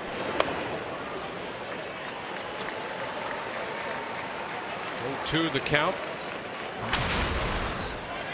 And Chris Archer here in the top of the 8th inning. That pitch count well in hand. Just 87. But you just look at the possibilities from here on out. Between Chris Archer and the back end of the Rays bullpen, they need 6 outs. Gillespie on deck, where Soto would be due. Well, Archer has retired 10 in a row since giving up that RBI single to Melky Cabrera back in the 4th inning. And he's opened the 8th, getting ahead of the pinch hitter Eaton. 1 and 2. Boxberger and McGee occupying the bullpen up the right field line. Eaton fouls it out of play. Eaton had a couple hits, including a bunt single last night, scored 2 runs. Went 2 for 5.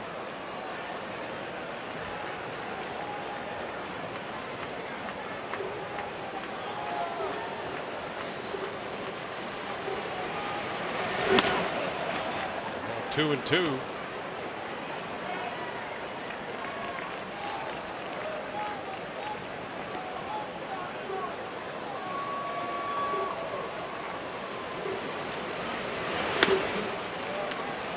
stays high.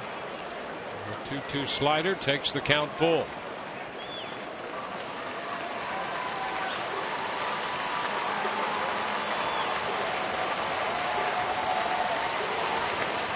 And that one is high. So he gives up a walk. The first walk for Archer. Boy, how strange does that seem to say. He just walked a guy. And he walked him. All of these pitches that he threw for balls, the sliders, both of them were up. A couple of fastballs way out of the zone, just overthrowing. And maybe that last slider really not ripping that thing like we normally see him do.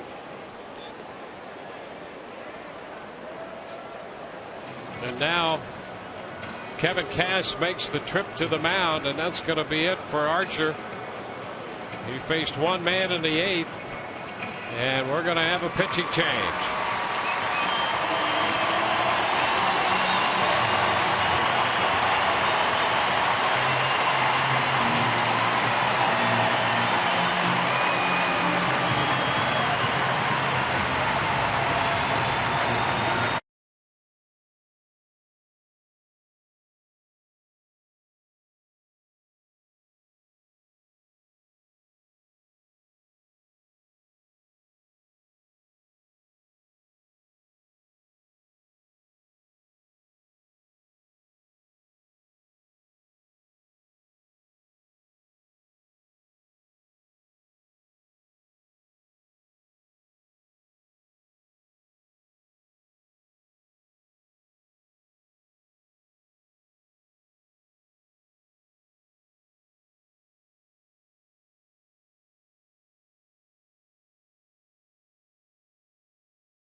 Plus one hitter in the 8th.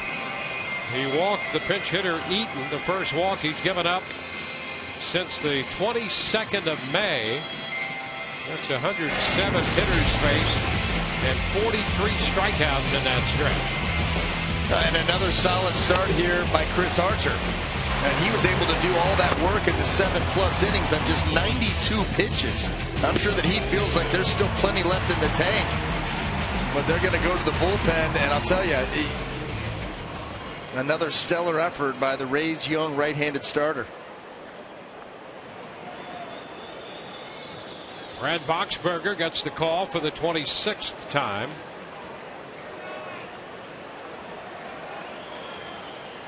Connor Gillespie is the pinch hitter.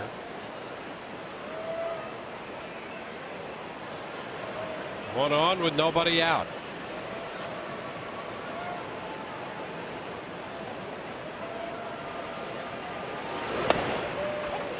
There's a strike to Gillespie.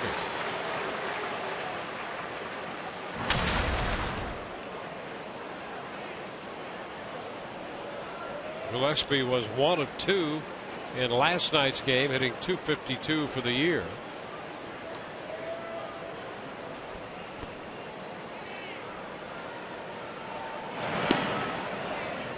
Eaton is back in at first. Eaton can run.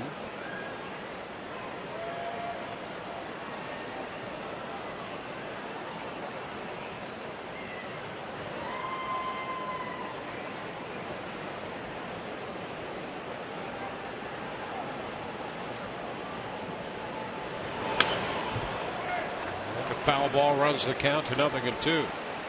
Archer worked 7 innings plus one hitter in the 8th. Gave up 2 runs, responsible for that runner. 5 hits. Struck out 5 and walked 1. Made 93 pitches and threw 1 wild pitch.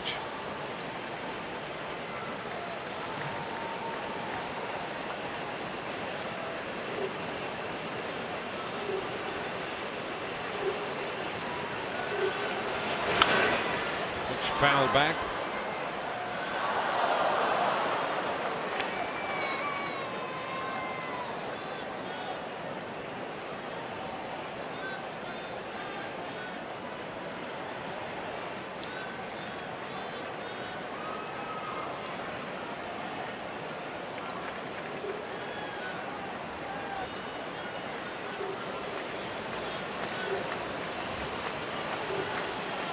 A 2-strike count on the pinch hitter. Boxberger was in the game Thursday in the series against the Angels.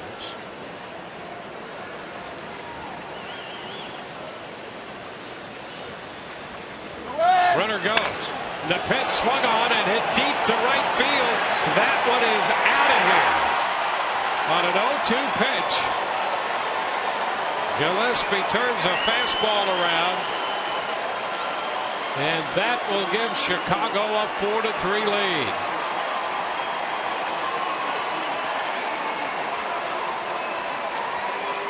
That's tough to take, especially if you're Chris Archer. And you know that he feels like he should still be out in the mound.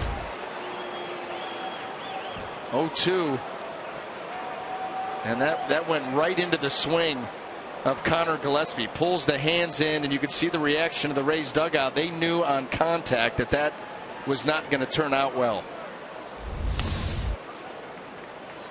Now the pitch to the top of the order. J.B. Shuck is a strike. Pinch hit home run by Gillespie.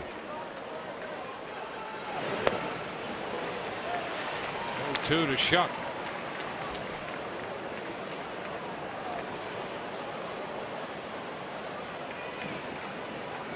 So 3 runs charged to Archer.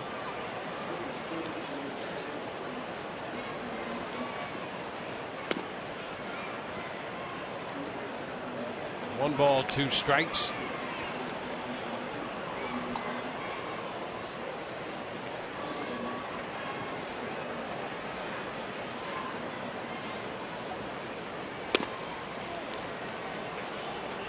Well, 2-2. Third career pinch hit home run for Gillespie.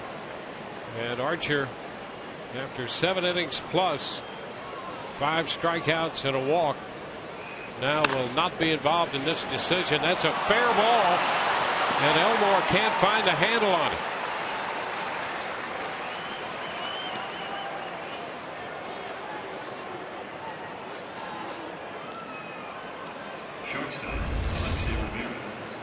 Well, this ball just wrapped around and off the end of the glove for Nick Franklin. He can't seem to find it. Wouldn't have mattered if he did, because Boxberger was not there. Excuse me, Elmore. Franklin's at second. And that ball right off the edge of that first baseman's glove. Trouble finding it. Another base runner. More issues. Still nobody out. And Alexi Ramirez is the hitter. And there's a strike. It was Ramirez who was feeling bad at the end of 7 when he couldn't get that ground ball away to make a play at the plate, and the Rays took the lead 3-2.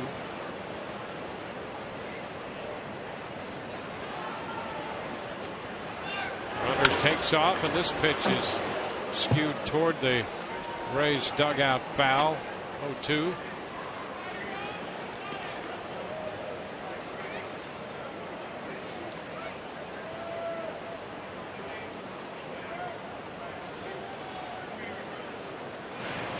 C.J. Riefenhauser up in the bullpen.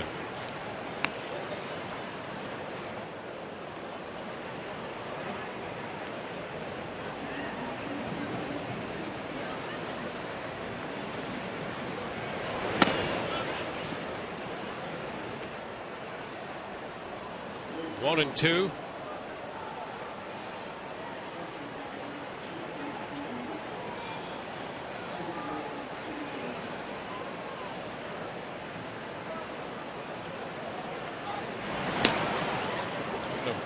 Check on Shuck over there this time.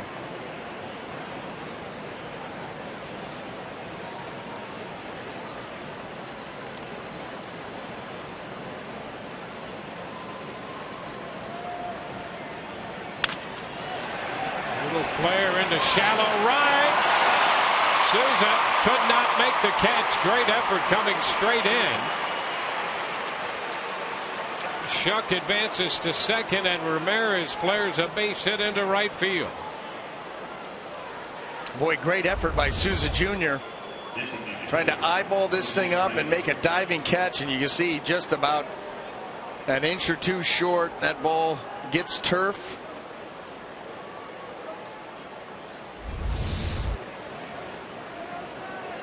Well, what a frustrating inning. What a frustrating inning. And the frustration continues to build. Jose Abreu up here, nobody out with 2 men on. Still a 1-run ball game, but this guy presents great danger. 1-0.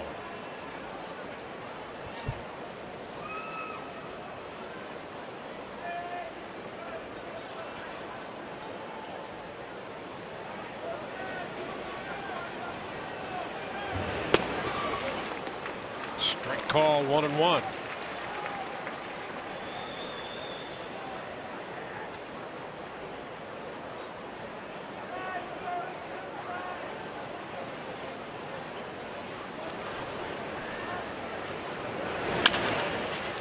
Back at third, foul ball.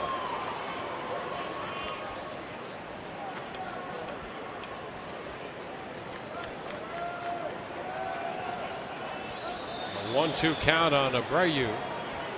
Zach Putnam in the bullpen for the White Sox.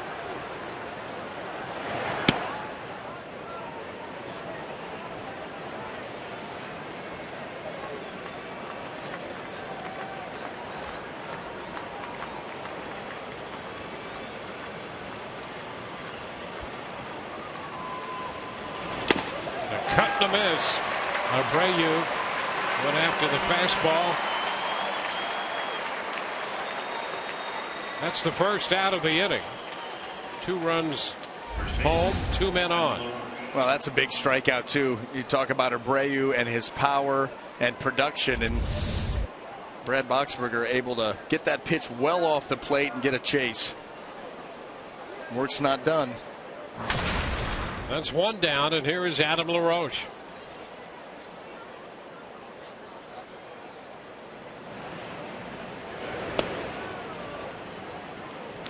LaRoche had a base hit in the 4th. Giving him 1 for 3.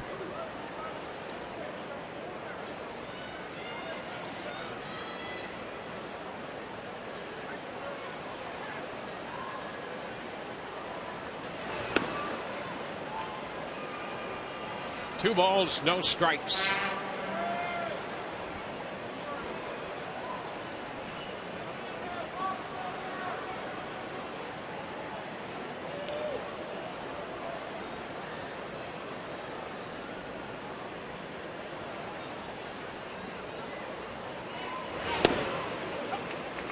Two and one.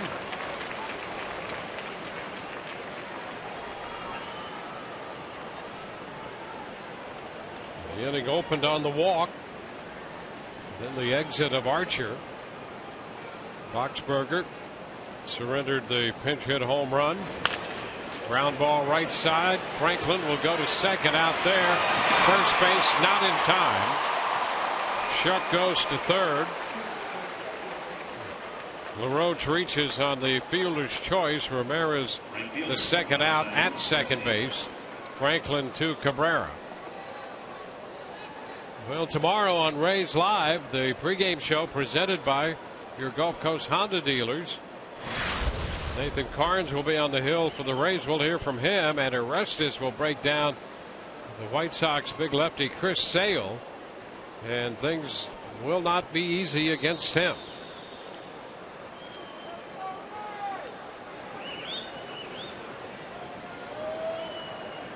Here's Garcia with mid on the corners.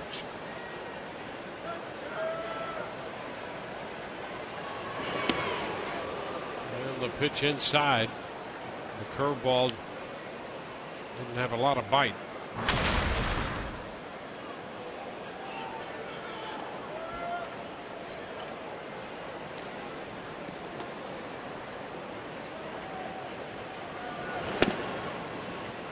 Now ball 2. Changeup missed.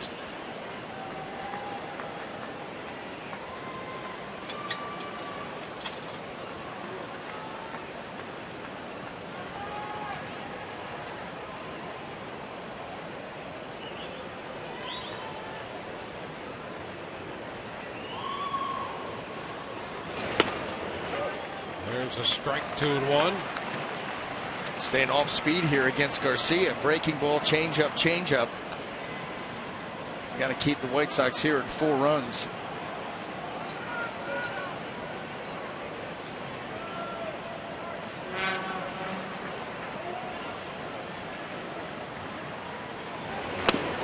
Cut and a miss. It's the change, and it's 2-2. Anxious hitter at the plate, good fastball hitter, and just lulling him to sleep here with off speed.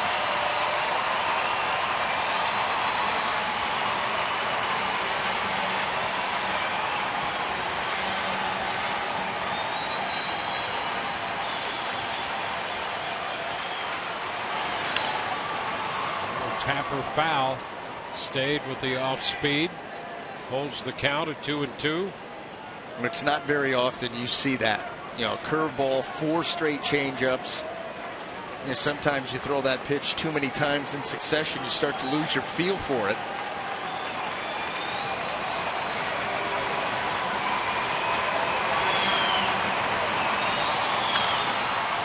Fouled again. He did come with a fastball that time. And how late was Garcia on the swing? That's what I mean. You just lull a guy to sleep with a lot of off speed, and then all of a sudden you rush that fastball and it just jumps on you. Short-term memory is everything's slow. So now you can go right back to the off speed if you want. You could try another heater here in that same spot that he got Abreu with it. And he strikes him out. Fastball 92. So they limit the damage to just the 2. We go to the bottom of the 8th. Joey Butler will lead off. Then Longoria to Jesus. Rays down by 1.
The Rays every Saturday this month will be Selfie Saturday, brought to you by H.H. Craig. Submit your best selfie watching a Rays game by using the hashtag Selfie Saturday Rays. We'll select the best photo and feature it in that day's post-game show.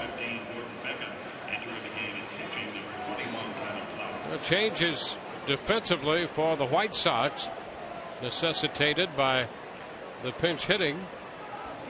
They have a new catcher. That'll be Flowers, Tyler Flowers, And Zach Putnam is on the mound, so the new battery. First pitch to Butler is a strike. Gillespie stays in the game, goes in to play third. Beckham moves over to play second base.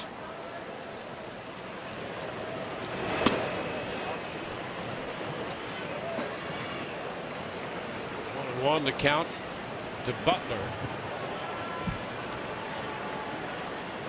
Gillespie at third. Eaton stays on and plays center field.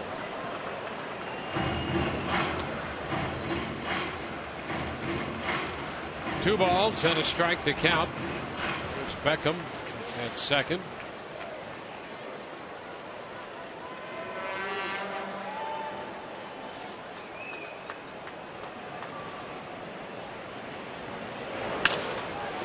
Fly ball, center field, and Eaton, ranging into right center, makes the catch. One out in the eighth.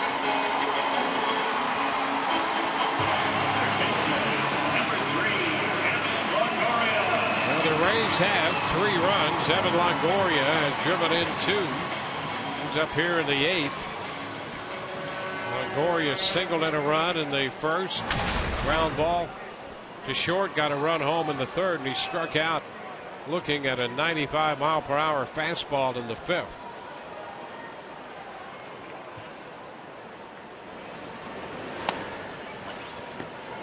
And the pitch is in there for a strike. Zach Putnam, a very, very heavy usage of the split finger, and we've seen it here almost exclusively. Yeah, he throws that split like most pitchers throw a fastball. It really is amazing. Leads the way in usage. He'll cut the fastball on top of it, but the split finger takes center stage, and that's all we've seen thus far.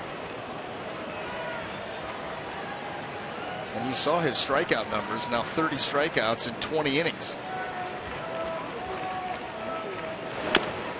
Tapper, it's foul. Smartjo pitched 7 innings, gave up 6 hits, 3 runs, walked 1, struck out 7, made 96 pitches.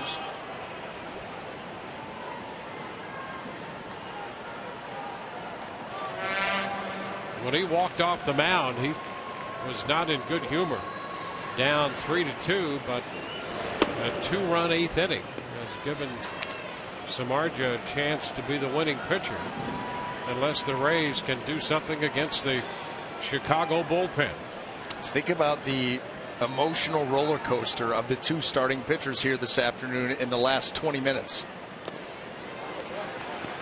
2-2. Frustrating for Archer, who left after the walk, the leadoff walk in the 8th, to see the lead disintegrate. Samardzija on the other side of that ride.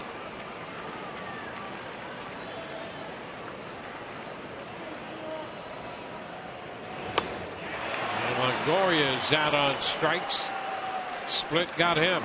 It's amazing. You know, you think about his split like Jake McGee's fastball. He's going to go with it as much as he does. You know it's coming. 83, good arm speed, and look at that, just out in front and barely over the top of that pitch. Can't wait back long enough. You know, the fastball actually was his 3rd pitch last year. Yeah. Split, cutter, yep. Fastball. Show pitch. Now David DeJesus against Putnam.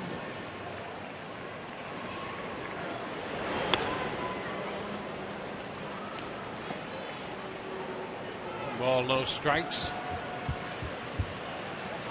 Riefenhauser and McGee down in the bullpen.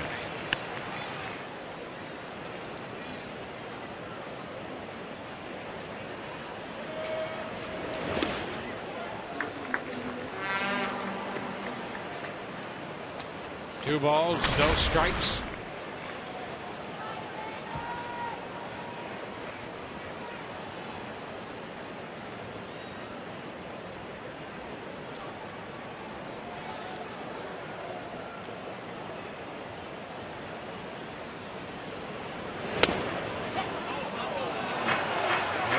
times the zone, 2-1. You know what, David DeJesus, and I completely understand and agree with this. Another split. He's had 3 very good takes, and it's a pitch you can see down there. It's shin high. Yeah, and he had a little conversation with Dale Scott. You know, Scott's a pretty even-handed umpire, but he does skew a little bit to the pitcher. There's one up the middle and skips by Ramirez into center field. Well, 2-1, he got the cutter. Yep. And he shot it through the middle. Well, he had such good takes on the split, and Putnam decides he's going to go with the cutter. And how about that? David DeJesus stays short with his swing and pops that ball right back through the middle.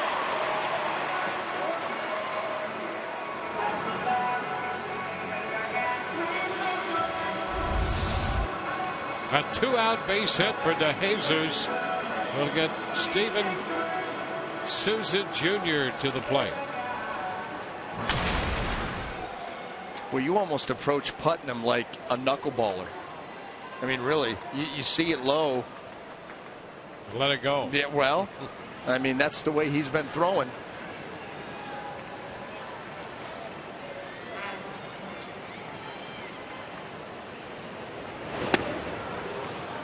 And they disappeared on Souza, the split. Strike one. You know, these pitches are coming out knee high, and they're just finishing shin to ankle. Not going to be able to do much with one of those. You hope he hangs one, or you lay off till you get to a good hitter's count. Easier said than done.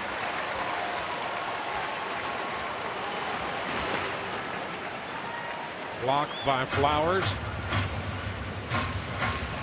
1-1.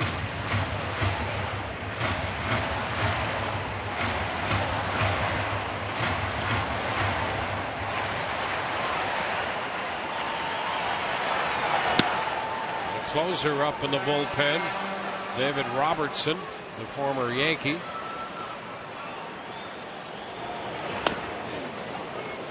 The pitch in there for a strike this time. Taken, and it's 1-2. And that was the one maybe you want to take a hack at. It hung right there.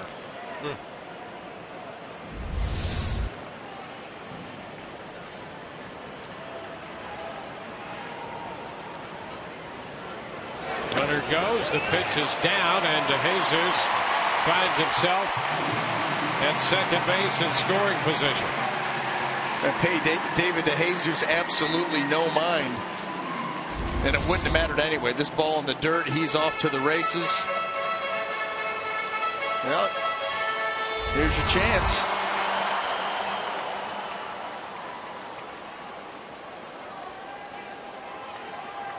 A 2-2 count to Souza Jr.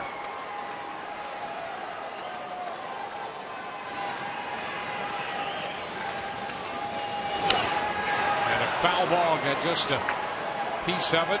Fouling it in behind Flowers at the feet of the plate umpire Dale Scott.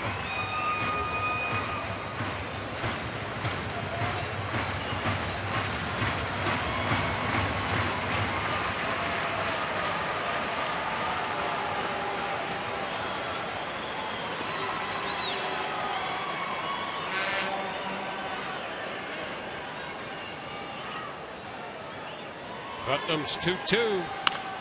Bounce foul. We'll see another 2-2 pitch.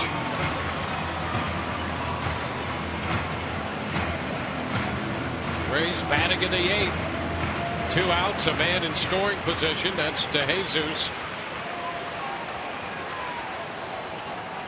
Rays down by a run.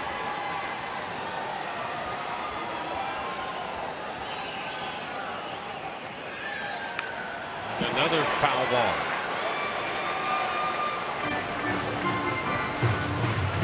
Enough contact to hang in there against Putnam.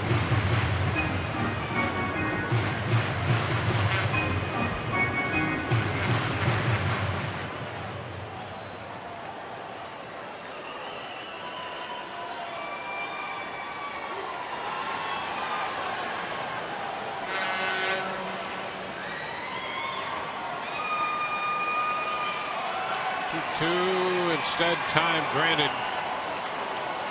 Boy, when DeJesus is out there, he's going to get the pitcher's attention one way or another. Jockeying back and forth. Souza finally asked for time. He gets stale up there at the plate. 2-2 and a tapper foul again. We could do this all day. That's what Steven Souza Jr. is telling him. You keep coming with that pitch, I'm starting to get down and at least take a look at all of them below the zone. The last several fouled off.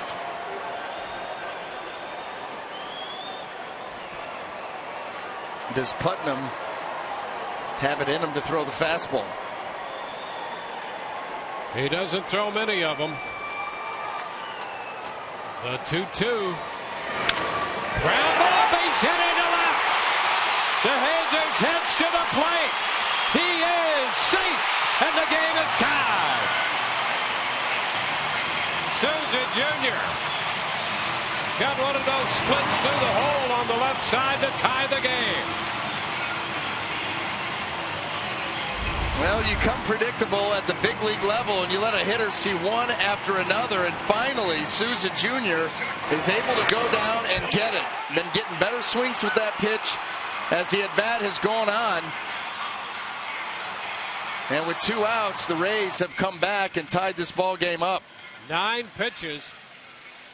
This all started with DeJesus and the at-bat he had, then the steal of second, and a 9-pitch at-bat by Souza. DeJesus, the key to this, with 2 outs, and then Souza with the big hit. Here's Asdrubal Cabrera.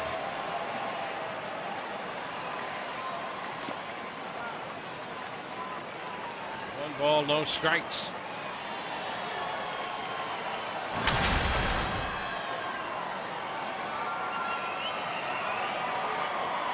Each team with 4 runs, 8 hits. Cabrera now against Putnam. Souza back in at first. Now the Rays have just Jake McGee in the bullpen. And Jake Petrichka throwing in the bullpen for Chicago.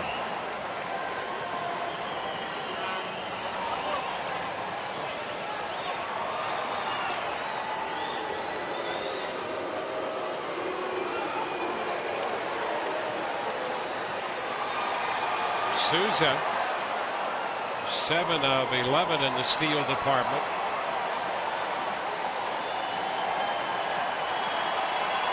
Want to know the count to Cabrera. Souza's gone. Pitch is high. Throw in time. And Souza thought he was in there. Well, and you know what? This is worth a shot, too. If Kevin Cash can go out there and talk them into this, because it certainly looked close enough to take a look. The ball throw is high. Yeah, and he's in there. Absolutely. He absolutely was in there. About the only thing that the White Sox can claim is that that foot comes off the bag, and was the tag still applied? But the foot definitely beats the tag. No question. Yeah, no doubt.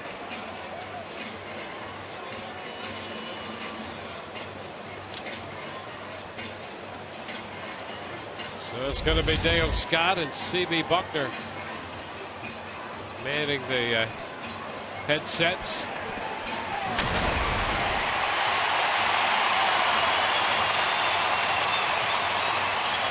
Souza popped up and immediately gestured that he was in there.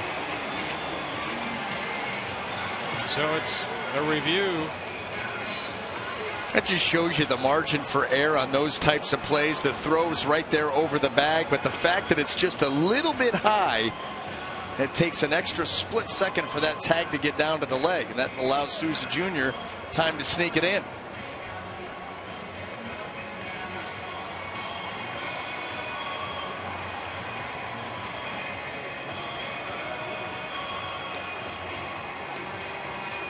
call on the field out on the attempted caught stealing. We saw Souza get in there.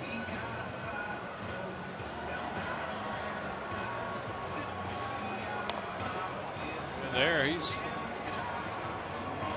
he's in there.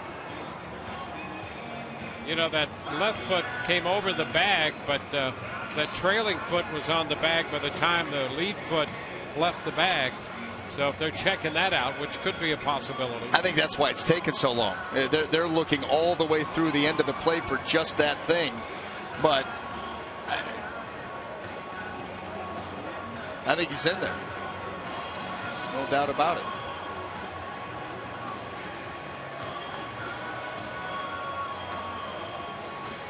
The Rays have come back to tie it. Souza trying to steal his way into scoring position with 2 outs in the bottom of the 8th.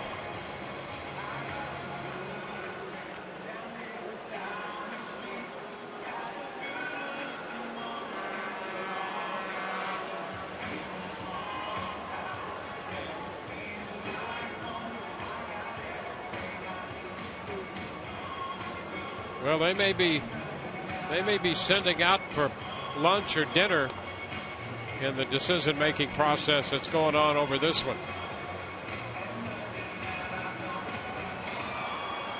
Very thorough. I think that's the only thing. It was clear that the left leg of Souza Jr. was in there first. There's no doubt about that. It's when the foot comes off, that's what they have to be looking at. And it was for a split second, and I don't think that you're going to be able to see anything definitive to call him out. Dale Scott getting word here. And safe. So it is a stolen base. Took him a long time. But the Rays get the potential go-ahead run into second base on Souza's 8th stolen base of the year.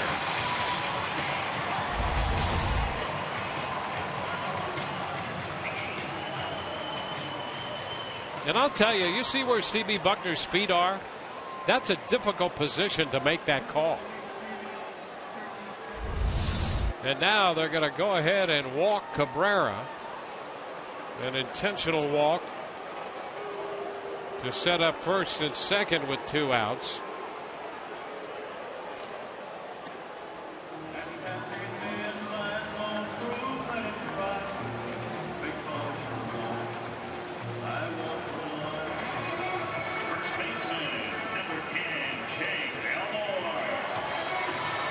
Jake Elmore will be the hitter. Mark Parent is acting as the manager of the White Sox in the absence of Robin Ventura, and he's going to go to the bullpen.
Tampa Bay Radiation Oncology McCanter strike back with Cyberknife. Available exclusively at Tampa Bay Radiation Oncology by Kubota. For more information or to find a participating dealer, go to FloridaKubotaDealers.com. And by your Gulf Coast Honda dealers. With 2 outs, the Rays have managed to tie this game. Now they have men at first and second, and they'll face Jake Petrichka with Jake Elmore. A lot of Jakes here. Jake McGee in the bullpen for the Rays. Jake Petrichka on the mound. Jake Elmore in the batter's box. And the first pitch is inside. 1-0. How about Jake one out of here? Sounds good to me. 1 home run on the year, and it came against a right-handed pitcher.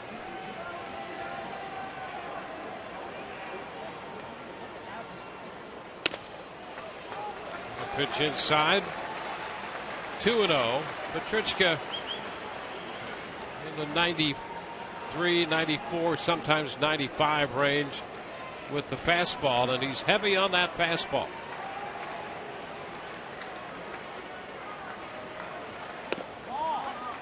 There's a strike there. 2-1. That one ended 91.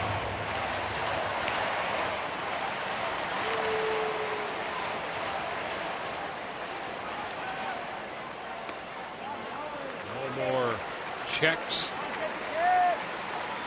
Slider was low. 3-1.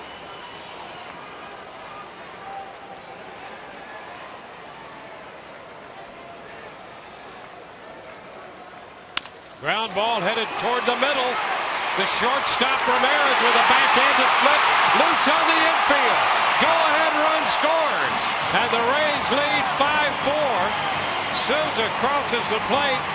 Ramirez tried the backhanded flip, and it was way wide of second base. 5-4 Tampa Bay. You know, Jake Petrichka's ground ball fly ball ratio is over 5-1. He gets exactly what he wants. And look at that flip, well wide at second base. And Steven Souza Jr. never slowed up coming around third base. You got to be kidding me.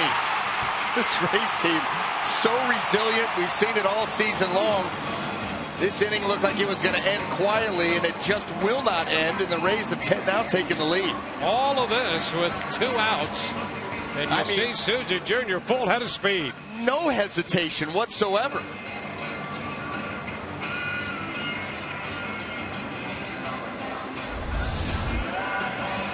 So Elmore made contact.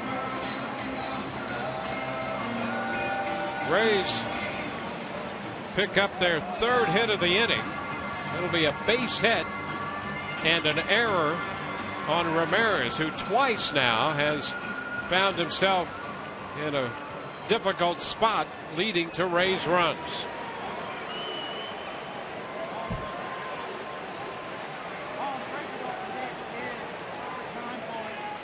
Dick Franklin lifting a fly ball into center. Eaton makes the catch.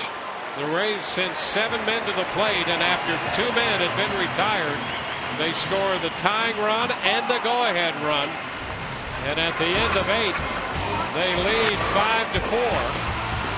Souza's base hit drove in David DeJesus, and after a steal of second, this chopper up the middle for a base hit, and the error on Ramirez gives the Rays the lead.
David DeJesus that set the stage for all of that, and the Rays scored 2 to take a 5-4 lead.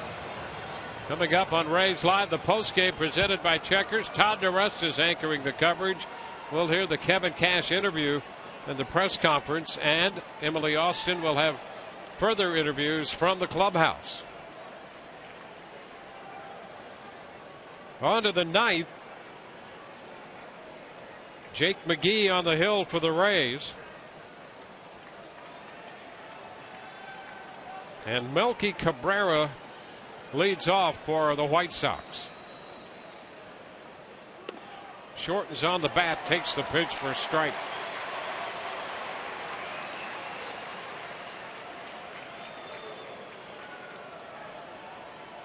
How about the strikeout to walk ratio? 16-0.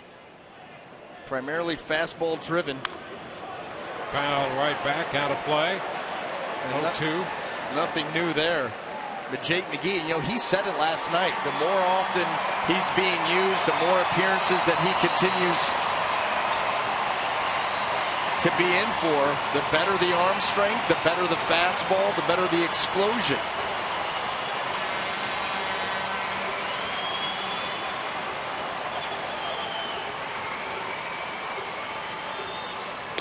Swing and a miss. He blows it by Melky Cabrera at 96. 1 away. That's a humbling experience going and stepping into that batter's box against a pitcher that is coming with 4-seam, very little movement fastball, and you just wave at it time and again.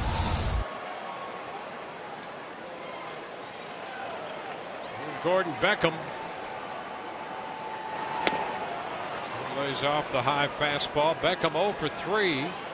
0 for 21 right now.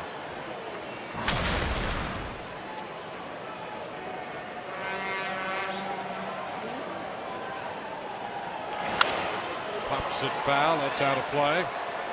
1-1.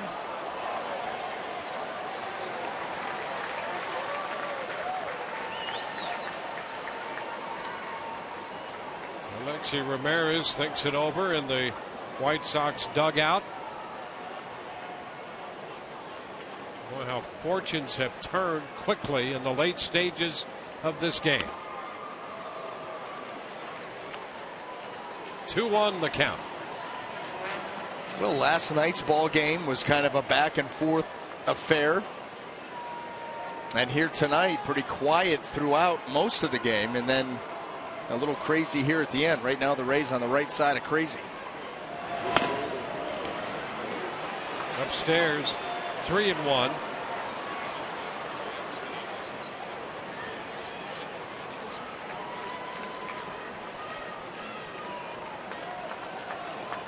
Three ball, 1 strike count on the White Sox second baseman Gordon Beckham. And ball 4. Second walk given up by Rays pitching. It comes with 1 out.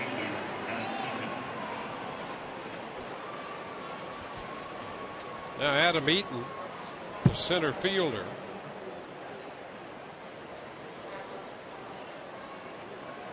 Eaton, as a pinch hitter, walked in the 8th inning.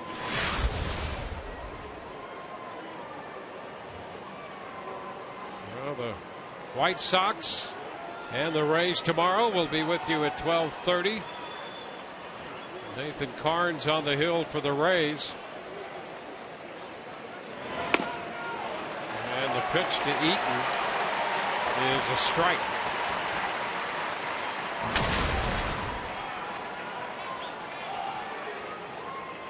Chris Sale will be on the mound tomorrow for the White Sox, so it won't be easy against him. Looper into shallow left. That's going to fall for a base hit. Eaton with a base hit against McGee. 2 men on with 1 out. Well, Gillespie due, and we're going to get a pinch hitter following the single by Eaton.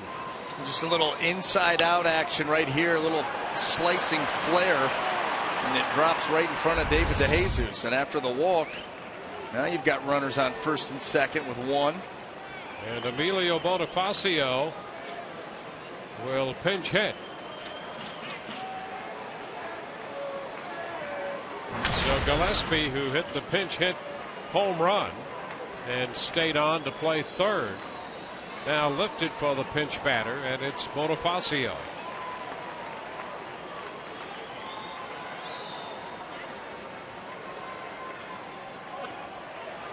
First pitch, a strike.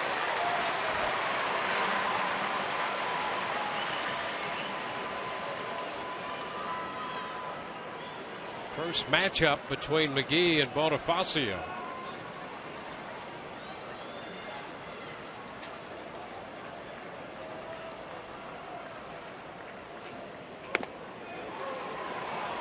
One and one.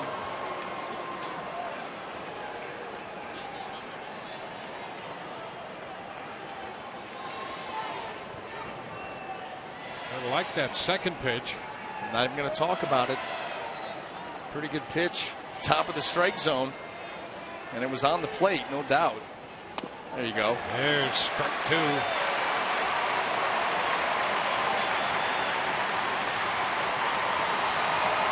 Bonifacio, switch hitter, much better against lefties than righties. Lifetime .287 average against left-handed pitching.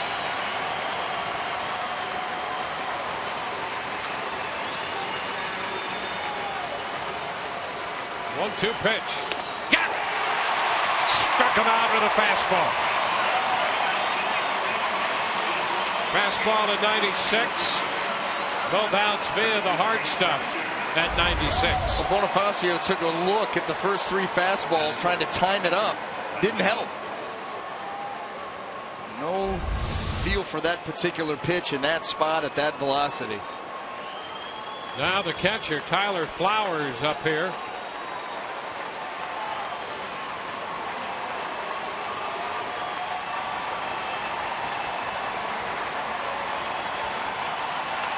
Flowers pops it up, foul. That carries out a play for a strike. Flowers does have 4 career at-bats against McGee. He's 1 for 4. Well, we saw it a little bit yesterday. He will chase the heater up in the zone, and that is the strength of Jake McGee. As he pitches from a position of strength here, 0-1, start to raise that fastball up around the letters. Get some swings. He pops him up. He went up with the hard stuff. Elmore makes the catch, and the Rays are winners.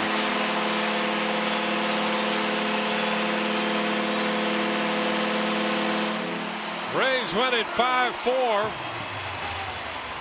Flowers pops out. Rays scored 2 in the 8th. McGee closes it out, and the Rays have taken the first 2 games of this series, winning last night 7-5. They win this one 5-4, and what an exercise this game turned out to be. And the Rays come out on top.